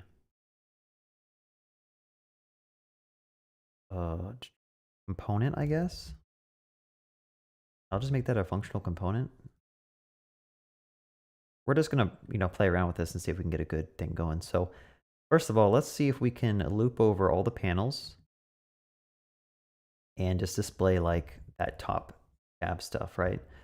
So let's go ahead and do panels dot, oh, I'm sorry, we'll do a div here. What am I doing? I'll do panels dot map. Sometimes the auto complete is super annoying. Like I'm just trying to type and it like automatically selects something that came down. It's like, I don't want that. I'm sure I could turn off with VS Code, but we want to kind of just render out a bunch of headers here. We could do panel.name and we're missing the key. So I think panel.name is probably good enough for a key. because you shouldn't have two panels with the exact same. Oh, my bad. Make sure I pass that in here. Okay, so we have a tabs component that takes in a panels, which is an array of panel objects, and those panel objects have a name and a component that they need to render. Okay, so let's go back to this, and this is going to be failing because we didn't pass in the panels. Again, TypeScript is going to help us out here and tell us that we need to pass an array of objects that have name of first tab. Component can be a React functional component, which is just going to be, just try this.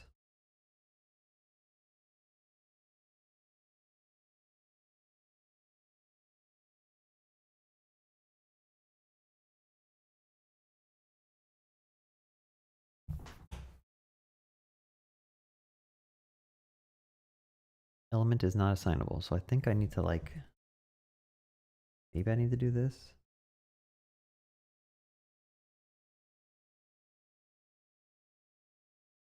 See, this is like the part where like if you're a beginner and you're using TypeScript, you may be pretty lost because it's like you don't know what you're doing wrong.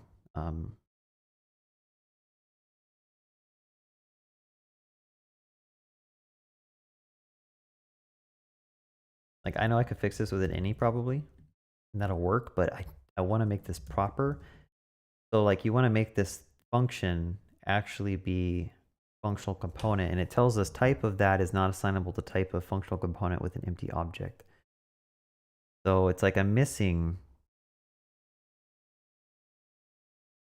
something here. But it can't be empty, so I have to empty object. Let's try that.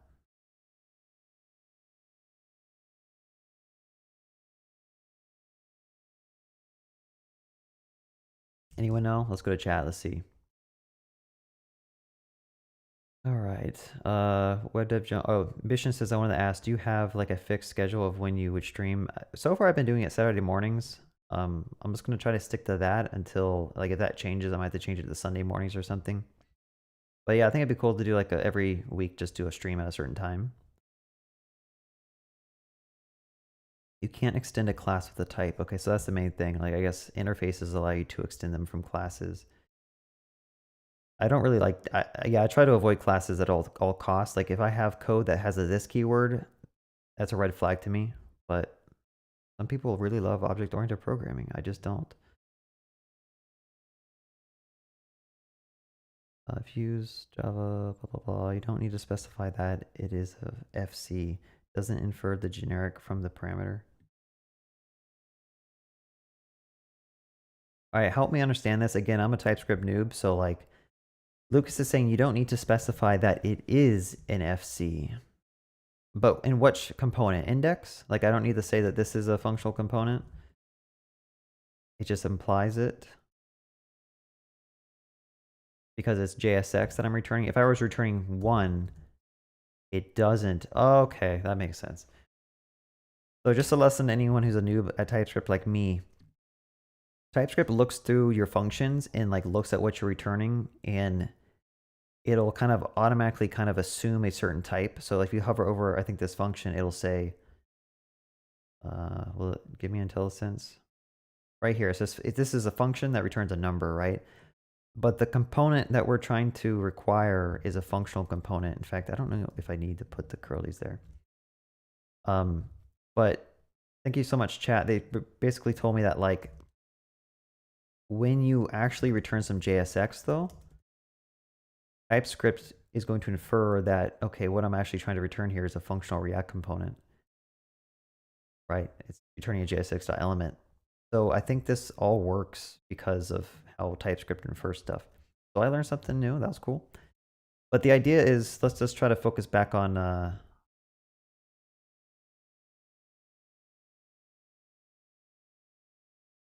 yeah, thank you so much for both Lucas and Fishy for spreading your job or TypeScript knowledge to me. Someone is saying React Node does the same thing.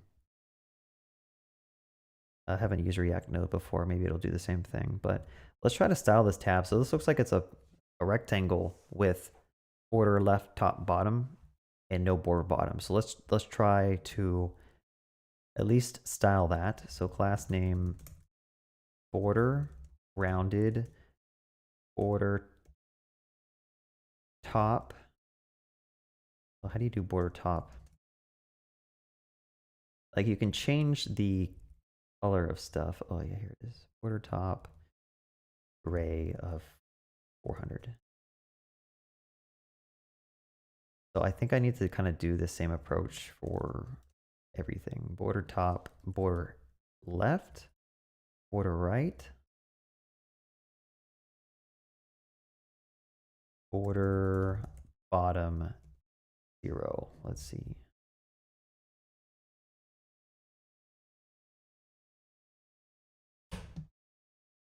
It kind of works. I mean, we add some padding to it. I'll say padding is like 4 pixels. Now I think there's a way to say don't round the bottom right. Now, I don't know if Tailwind allows you to do that. Let's go to Tailwind and say, I'm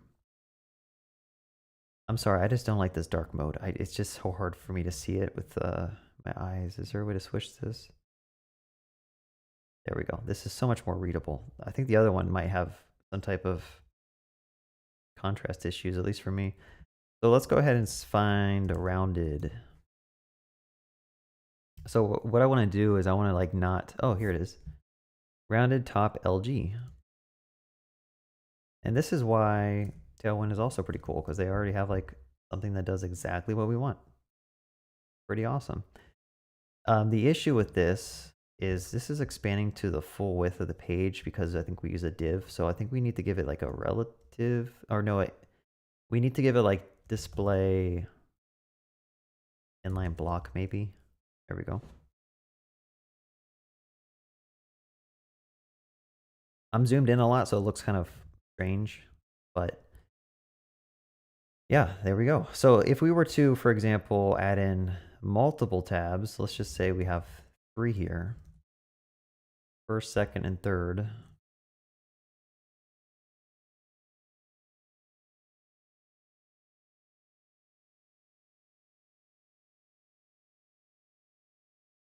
What's going on here?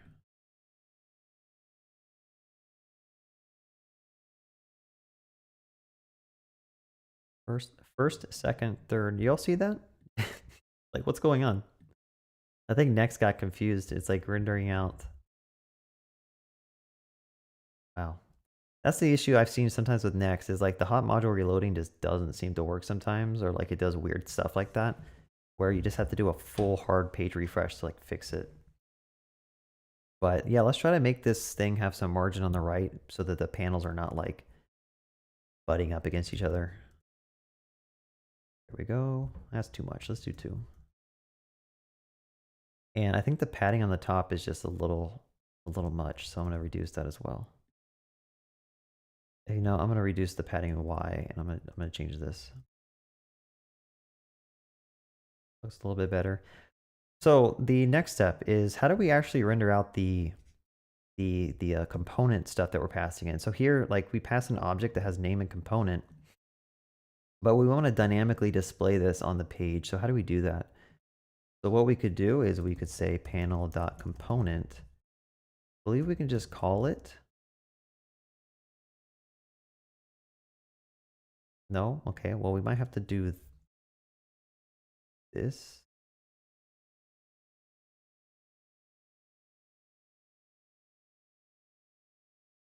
And let's actually put something. So for first tab, I'm going to say hello world, first tab, second tab, and third tab.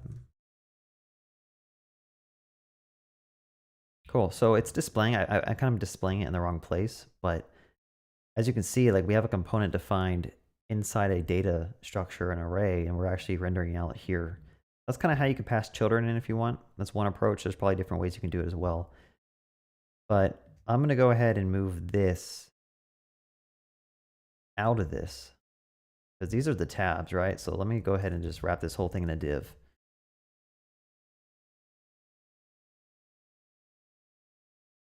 And I'm going to rename this, instead of component, I'm going to name it content. I think content is a better name for it. That will be cleaner. And missing a key. So we need to change that key to be placed here instead. And now the content is below the tab, but I think about what I'm doing here. Okay, I think I know what I'm doing wrong. I think I'm just thinking about this wrong. I kind of need to do 2 loops. I need to do the first loop for the tabs, and the second loop for the contents. So it might help, like if I abstracted this out to a tab headers or something. I don't know. Sometimes I trade off in my head, like, is it worth extracting this to a smaller helper component, or can I just do it right here? And I usually lean towards just doing it right in the component if it's not too hard to understand. But if I ever needed to do like a comment like this, then that's probably a telltale sign that these should be smaller subcomponents. But I'm just going to keep my code dirty for right now because why not? But what we're going to do is instead of putting this tab header here, I just want the content to be here and the headers to be here. And what am I doing? I think technically you could probably just do this.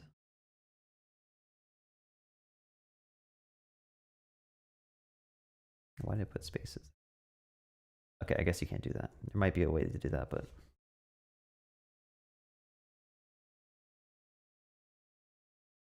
missing the key property. I gotta redo this. Anyway, let's look at the UI and see what happens. So now the tabs are showing up first, second, third. I don't know why they're all being put onto, oh, I know why. I wrapped this in a div for some reason. So I didn't need to do that. So what you're seeing right here in the stream is a symptom of me not taking a step to think about what I'm doing. This is me just like hacking at my code. And as you can tell, there's a lot of thrashing going on. Like I have one idea, I thrash, I throw it away. I try another idea, I try it out, throw it away. That's the way like my brain works and the way I like the code. You might work differently. You might like to just look at your code for 30 seconds to a minute and actually like get like a plan of attack in your head. Honestly, it might save you more time if you plan ahead, but I just like to just do what I'm doing because it's fun. But we got it working. I mean, we got our tabs here and we got some content here, right? So we need to be able to click on these tabs and have the content basically only show the one that we have selected. So I think what we want to do is we want to have a default selected tab. Okay, so in this tabs component, I'm going to say const set active tab. Active tab. And I'm going to go ahead and just, we can use the ID of name here. So in this case, I'm just going to pick the first one.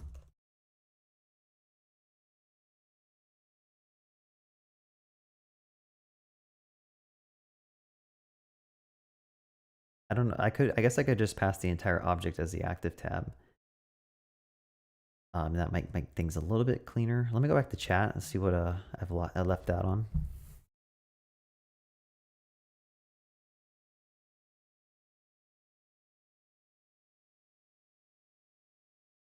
Bureau, I'm not sure about that. You seem very knowledgeable. I'm just lost. And I'm not sure what that comment was about. I must have said something.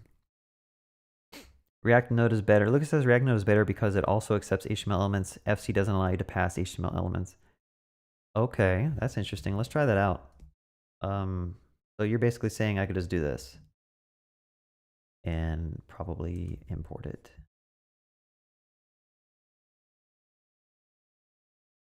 JSX element is not assignable to React Node.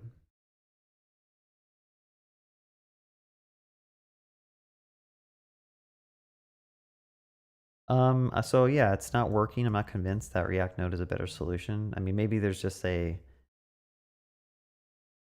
content does not have a construct or call signature.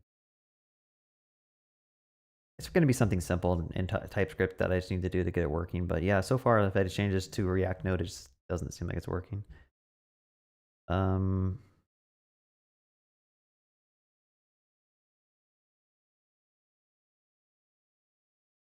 Yeah, Lucas, if you saw the issue I'm running into, like, let me know what the solution is.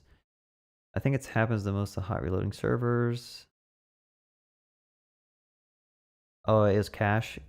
Yes, I don't have my DevTools open. I probably should. I'm pretty sure I have my cache. Nope, I don't have it disabled either.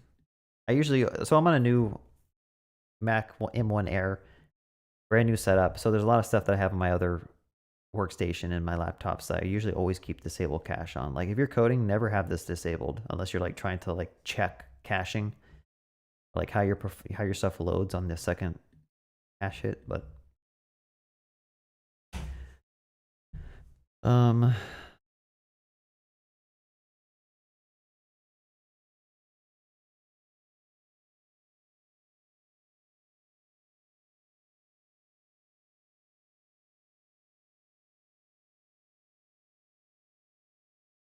nice. Yeah, it's called iterative design. I don't know. Sometimes in my brain, I feel like I'm thrashing around because I can't like land on a single point of attack. But I like that iterative design. I need to actually add that to my vocabulary. We have such nice names for every single small thing we do. Oh, sometimes thrashing sounds cool though. Why not you make component and make if else to set active, if not active, always have it disabled.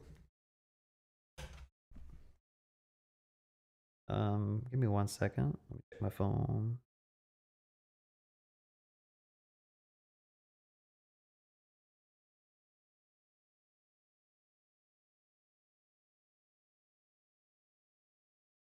I like that on my phone so I can actually see the chat as it's coming in while I'm coding. But my phone was about to die, so I have to like set this up in a way that I can actually use it.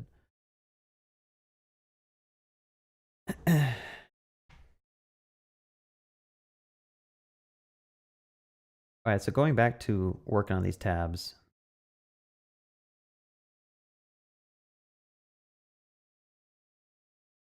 Lucas, can you, or any other TypeScript like professional here, can you tell me why React Node that you all are telling me to use results in a ton of TypeScript errors everywhere?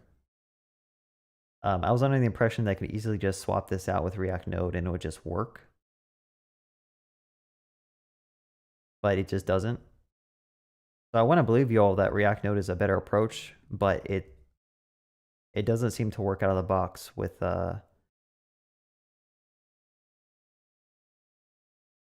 yeah, let me try to slow it down. I always forget that I'm like, my channel is for teaching people, but sometimes I get so excited with the code, I'm just like going everywhere. So I do need to slow down. I definitely appreciate that comment, developer Spoot. Yeah, let me go ahead and follow this guy's advice. Lucas's advice was we should not store anything other than primitives in our state, and that's probably a good idea. So what I'm going to do instead is I'm going to store name, which will be kind of our unique ID for the panel. And object is possibly undefined. I mean, wish there's a TypeScript way to like, come on, there we go. I mean, like if you call this component with no panels, like, okay, let me do this. If no panels, I'm just going to throw an error. No, that's probably dumb too. Is there a way in TypeScript to say this must be a length greater than 1 or greater than 0? I don't think there is in TypeScript, is there? But like, I don't want them to call this, you must provide an actual panel to your panels. This is probably bad, I'll be honest. I don't know if this is a good approach or if people actually do this, but it's better than just like not working, probably. Panels length is equal to 0. How about that? Does that actually work with TypeScript? This doesn't do anything either, so screw this. All right, so if I click on a panel, let me actually get back to like the click functionality. And let me try to slow down. So what I'm trying to do right now, let me walk you through this, is when you click on the panel, I want to basically change the active tab. Okay, so I'm going to add an onClick here, onClick. And then I'm going to call a function to basically set the active tab to panel.name. I'm going to add a cursor pointer to this. And I'm also going to add a hover color. So like I'm going to say BG or hover BG gray of 100 and see if that does something. So we should be able to hover over these tabs and they should have, okay, maybe that color is not dark enough. There we go. You know, actually I'm going to do text underline. If this is something that you can do, text underline. No, is it font underline?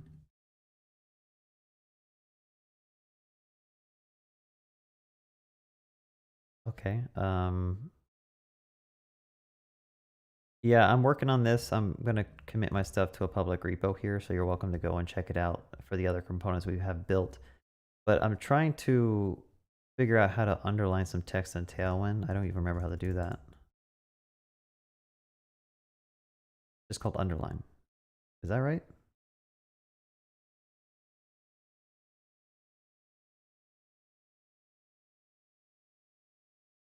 Yeah, okay. So when you hover, I'm going to say underline. How about that?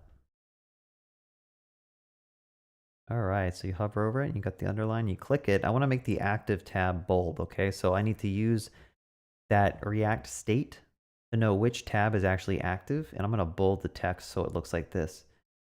So let's go back and try to do that. So what we could do is we could dynamically change the style. We could add a class based on the current tab we're looking at is the one that you have selected. So I'm going to install a library I don't think I've installed yet called class names. I think people still use this. I don't know. But it's a nice little helper utility that you can use to like dynamically set these class names. So I want all of my normal Tailwind class names, but I also want a dynamic class name that says if the panel.name is equal to the active tab name, I'm going to rename this. I think calling it name is probably a better approach. And I think this should infer that it's a string. Yep. Okay, so if the current panel that you have active is the panel that we're looping over, then we're going to go ahead and I think you can do this and we can say font bold. Cool. So you see here the tab that we have active is actually bold here. And what we want to do is when you click on these different tabs, I guess we already implemented that and I just forgot that we implemented it. Cool. I don't like how the width of these things are changing as I'm clicking. If there's a way to like not have the bold of it change the width of the tabs, like we may have to have an actual like set width on these tabs. So like we might have to do like width of 22 or something and like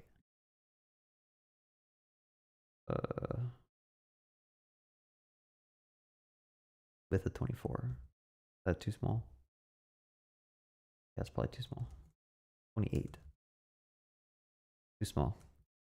36. Let me zoom out one. Don't know if this is either approach. If anyone knows how to like not have it the bold affect the layout, which I don't think it's possible unless you give this thing like an absolute positioning, but this looks okay, right? Actually, no, it doesn't look okay. Let me delete this, whatever. You know, sometimes you just have to give up and like, this is good enough. I'm sure there's some quick little hack to get this working, but I want to, when I change the actual active tab, I want to show only the content that's related to that tab. So down here, what I'm going to do is there's different ways we could do this. We could do a find method maybe, and we could only find the one that's active. Maybe that's a good approach. Maybe it's not. I don't know. So I'll say active content is equal to panels.find. We want to get the name of the panel that matches the active tab name. And there's a possibility that this is undefined. So I'm going to go ahead and just say if this is defined, and we can just render out here.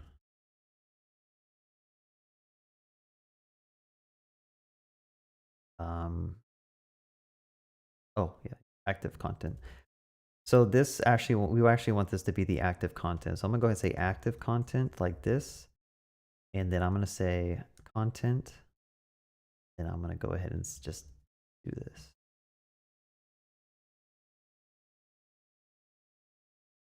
Not sure why this is complaining. All right, there's some, oh, it's still not working. Duh. Okay, so again, I'm moving too fast and I'm making some mistakes. So I forgot to actually put a Boolean expression here to find the active tab that matches one of these panels. So we could do that. And this is kind of hard to read, so I'm gonna put it on a new line like this. There you go. There's some iterative design for you. Refactor that away. I think this looks nicer. I don't know why it keeps adding a space in front of this bracket here. Yeah, so now it's just a matter of the content should be nested inside like another thing down here. So I'm gonna make another panel kind of that wraps all of this.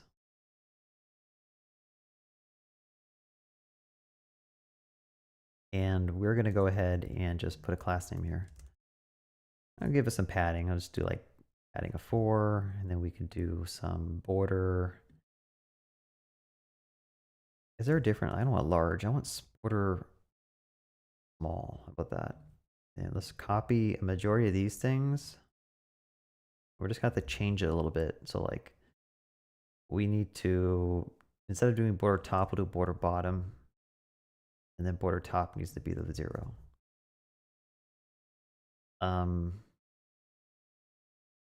Yeah, does that look good? Actually, we do want a border top. Let's get rid of the border top here.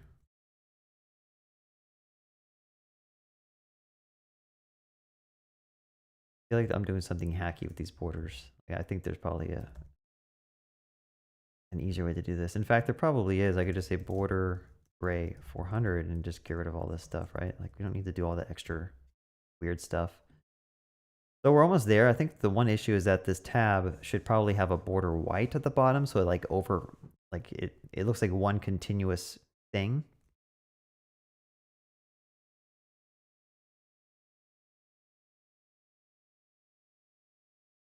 Let's see. And then we want to basically go here, border bottom of white.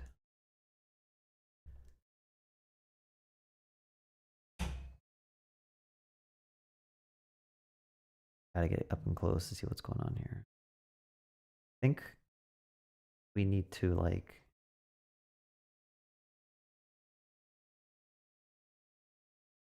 make it larger.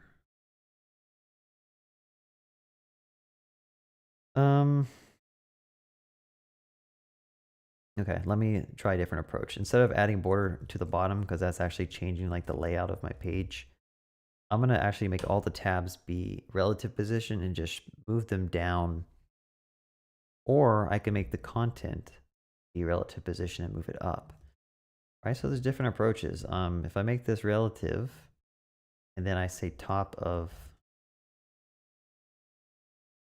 one, how do you do a negative top? Like that? There's no way that's proper. Looks like it might have been proper, but what's going on here? Does that make sense what I'm trying to do? Like I'm just trying to move this thing up. We might not be able to use Tailwind for this. We might just have to do a quick little inline styling hack. So top of -1 pixel. Ugh, what am I doing? Top is -1 pixel.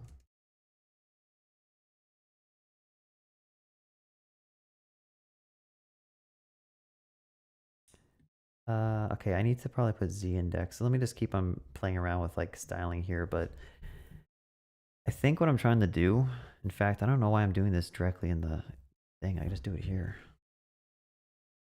a z index of -1. And then I'm going to move it up 2.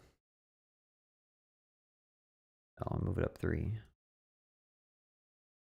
4. What is this extra thing that's happening here? You guys see that? There's like a little line here. I don't know if that's like the border bottom that I probably deleted. Border bottom 0.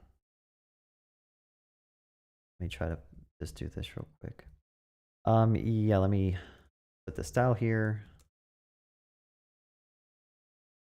I'll go back to the chat in 2 seconds. I'm missing some stuff. Go ahead and hard code some of the stuff in. I know Tailwind probably has a z index. In fact, I don't know if I even need to. I guess I would need to put the z index. Z index.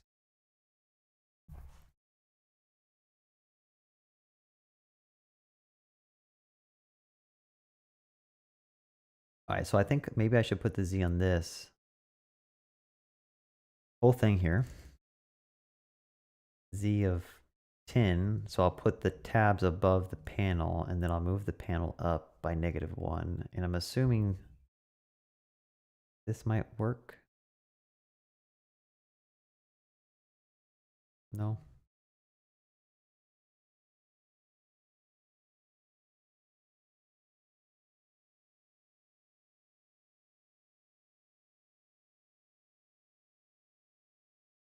I think it's because I have like transparency on these things. So if I move this up. Nope, the z index just didn't work yet. Sometimes you have to add like relative for the z index to work.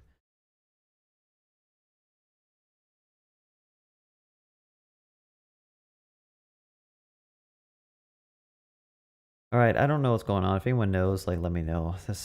I could easily fix this without Tailwind. I want to do it the Tailwind way, but like sometimes I just can't figure it out. Like why isn't this at a higher z index? The tab should be.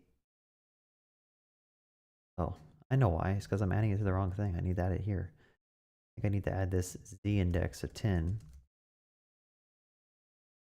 Probably need to put a relative. I don't think that did anything.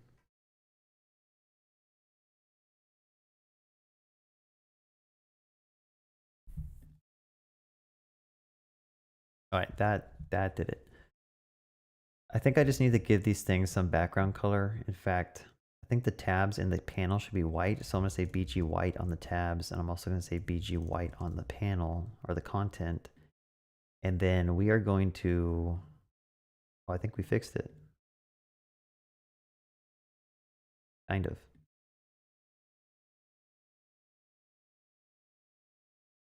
I don't think it's perfect. If you zoom in really, really close, there's like a strange overlap here. But I mean, you zoom out, it looks good, right?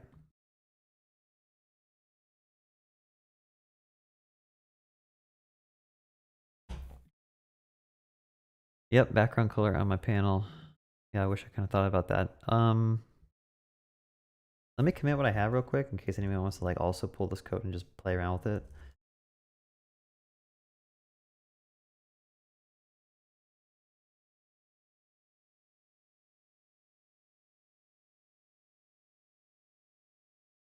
Why is this not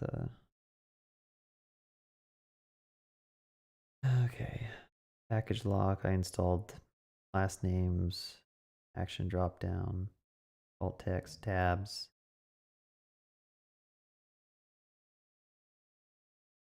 Let's just add all that. I'll say working on the drop down and our tabs components.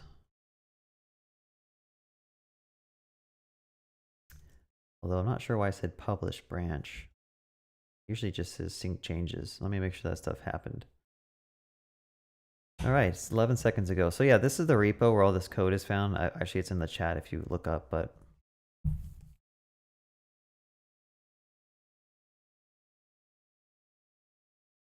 how long has this stream been going for? 2 hours. Yikes. I'm just gonna ask if anyone has any questions they want to ask me or anything. Like this could be unrelated to what we're working on. Any questions at all, feel free to ask. I may wrap up in like 5 or 10 minutes. But I think I'm kind of at the mentally exhausted place where I can't code anymore. I want to take a little break. So if you have any questions, I mean, feel free to ask away and I will try to answer them.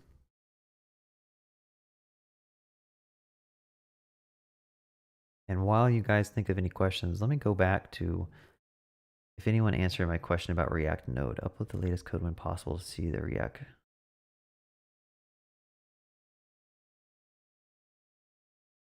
Okay, so I did, Lucas, I did push my code to that branch. I'm not sure what you mean. Oh, you're gonna do a pull request? That'd be cool if you do a pull request on this stream. If you're still watching.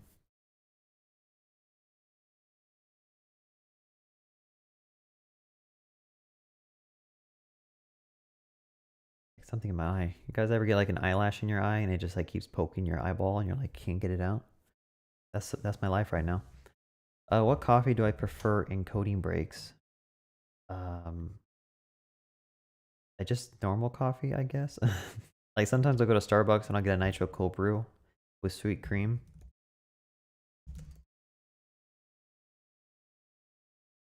I'm not a really big coffee connoisseur. Not these. I actually get the ones from Starbucks. Like, you know, they look like that. But lately, there's like this coffee, iced coffee, Starbucks drink. See if I can find it. It's like, it kind of looks like, oh, not Starbucks. It's Dunkin' Donuts. It looks like this kind of. They sell it at the store. Honestly, I don't really drink coffee too much for the taste. I'm not like a connoisseur. I drink it for the caffeine. Kind of like a caffeine addict, but sometimes if I drink too much caffeine though, I just start feeling like nauseous. And sometimes I feel like coffee actually makes my stomach upset. Like coffee is very acidic. Um, sometimes I have acid reflux issues, so it's like the trade-off, you know, being awake and having GERD or no GERD and whatnot. All right, so Lucas is going to do a PR and he's going to show me how to fix this React Node issue and see if it makes the code cleaner or if it makes it even more complex. But I'm going to trust that you guys know what you're doing because I don't know much about TypeScript. Would you all drink like tea or something or just water?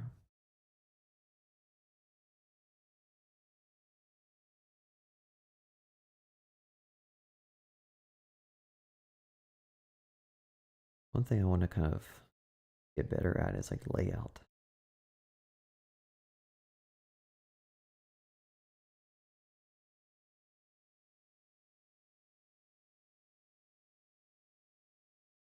Layout. Where's Flexbox? Like there's some things I can't seem to like commit to memory. Like when you're dealing with Flexboxes and like how to align stuff. Like flex direction is how you take the items. Oh, yeah, I know flex direction. Flex wrap, what is this one doing? No wrap. This is like how you can make stuff just like go off the page into a scroll bar if you wanted to versus have it be the parent and wrap down.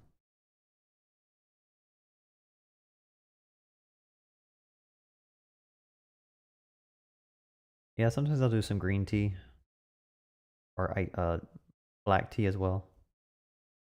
Iced tea is a big thing in the United States, at least in the South. People like iced tea. Flex grow, flex shrink. Order, I guess you can rearrange items. That's pretty cool. I didn't know that. Order last. So you can take an item and shove it to the end if you wanted to. Or you can like order them specifically the way you wanted to. And that'd be useful for like media queries, like on a smaller screen, you can change the ordering of components because sometimes you want like an image to be first, but when you're on desktop, you want the image to be second. Grid template columns. I've used this like once or twice. Kind of useful. The grid template start and end is kind of confusing, to be honest. Oh, actually, Tailwind makes it pretty easy. Full span 2 in it. makes it 2.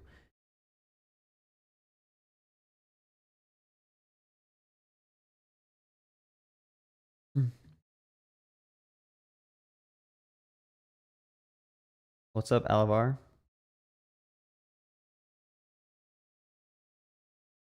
Yeah. You think it'd be, I mean, with Flexbox, it's pretty easy. It's just, I always forget, like, is it justify contents or line items? And then Tailwind has like a different way to like do justify contents, right? This is justify center, and then this one is justify items end, and then there's like a line item. So I like in my head, when it gets to the justify parts, I can't seem to keep it straight in my head. I get confused about it.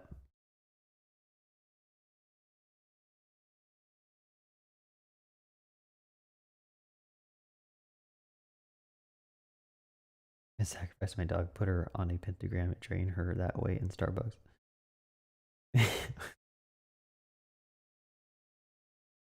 Gives you an extra boost of energy.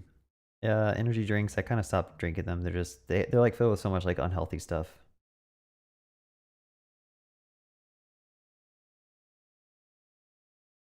Yeah, that's pretty much me. Like, there's stuff that I don't know why I just can't. It just doesn't stick on my head. Like I need to make flashcards and actually like intentionally practice like what the keywords are to like know how to style this stuff. But uh,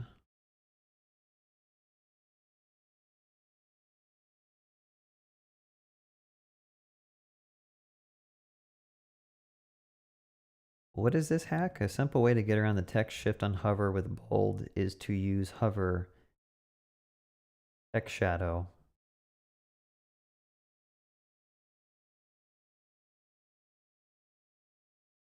Um, yeah, I mean that's that seems pretty cool.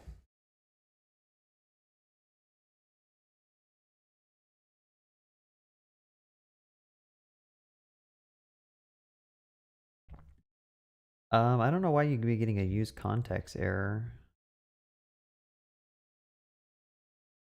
Did you do a npm install to make sure you have all the node modules? Like, I don't know if there's even a context in this. Like, yeah, I didn't add any context. Maybe there's a plugin I'm using that uses context behind the scenes, but I think this is just React with Tailwind, so there shouldn't be any context.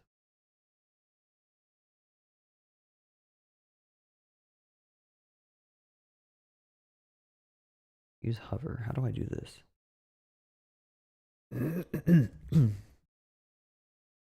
Sorry for clearing my throat, y'all. Let's just try this real quick. I'm gonna say like no shift is a class that when you hover over it, it does this text shadow stuff. Seems kind of hacky, to be honest, because like the pixels are very hard coded. But I am curious to see if it actually fixes the tabs. So if I go back to tabs, I'm going to add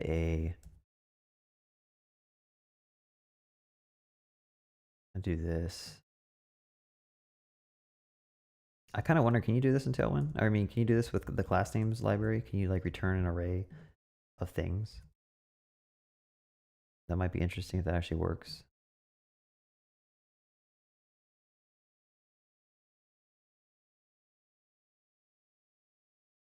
Probably not. I probably shouldn't try new things without looking at the docs. But I'm going to go ahead and do the same thing and say no shift. So if it's active, it should apply a class of no shift onto this. No shift. And then if I look at no shift, is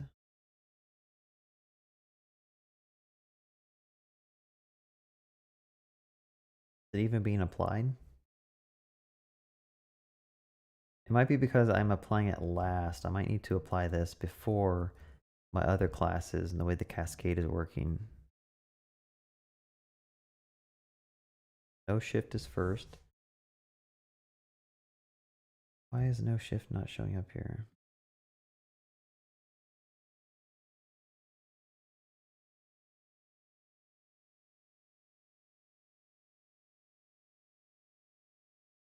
Kind of strange.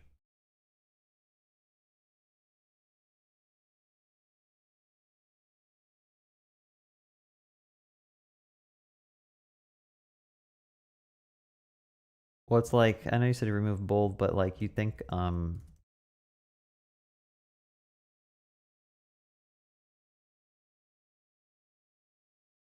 it works.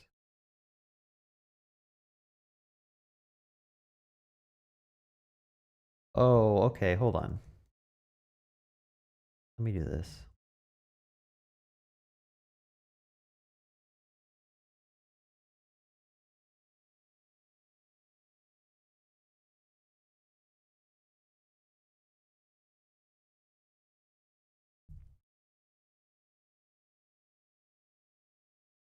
Yeah, I don't know. I'm probably just doing it something. I don't know if I want to remove the bold though, because the bold's important to know like what's selected. Yeah, let me look at this PR and then I'm gonna go ahead and call it. So let's look at this real quick. There's a refactoring done by Lucas, so thank you, Luke, or Lucas, right? Lucas on YouTube, Lucan Tech on GitHub. If you look at here, he pulls in React Node. He changes FC to React Node. He adds a semicolon here. He adds some stuff. His linter is formatting everything. But the important part, I guess, is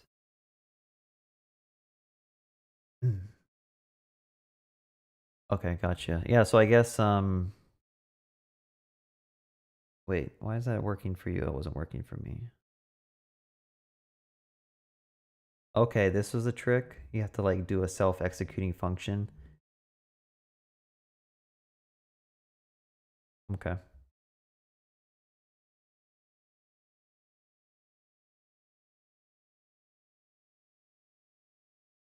Let me try that as well. I mean, I could probably just approve your PR, but there's a just for the sake of I can learn it, I will approve it. I just want to like learn it to make sure I understand what's going on. Let's go back to the index, and I'm gonna go back to tabs here. React node,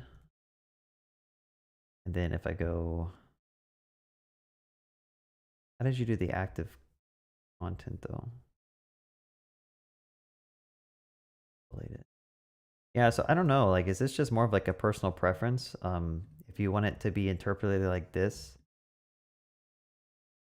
because now it's like I can't render it out like this, right? I have to go and like render it with curly braces. Maybe it's better. I don't know. But instead, I guess we'd have to like pull all these components out or just do self-executing functions for all these.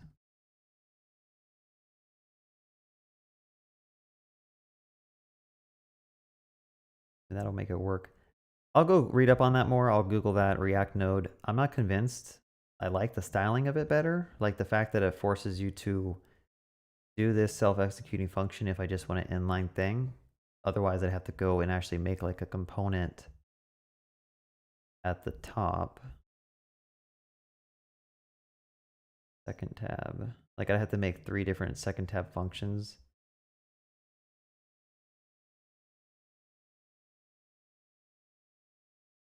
But hey, you know what? Whatever. Let's just merge it. I'll trust that you think it's better, and I'll read up on it.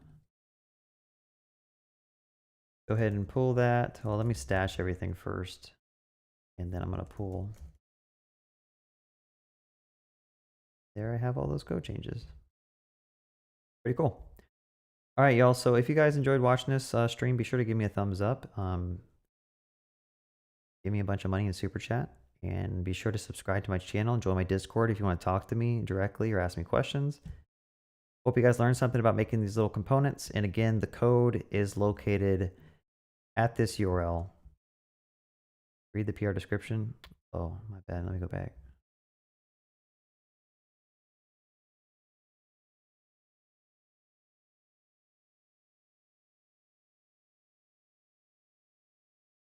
Oh, in this case, I suggest you maintain FC instead of React Node. Okay, well, I guess I should have read that. But I mean, I'll merge it anyway. It's cool to see the different examples of how to use React Node, and I'm gonna go Google it a little bit and try to figure out when I want to use one over the other. But see y'all. Have a good one.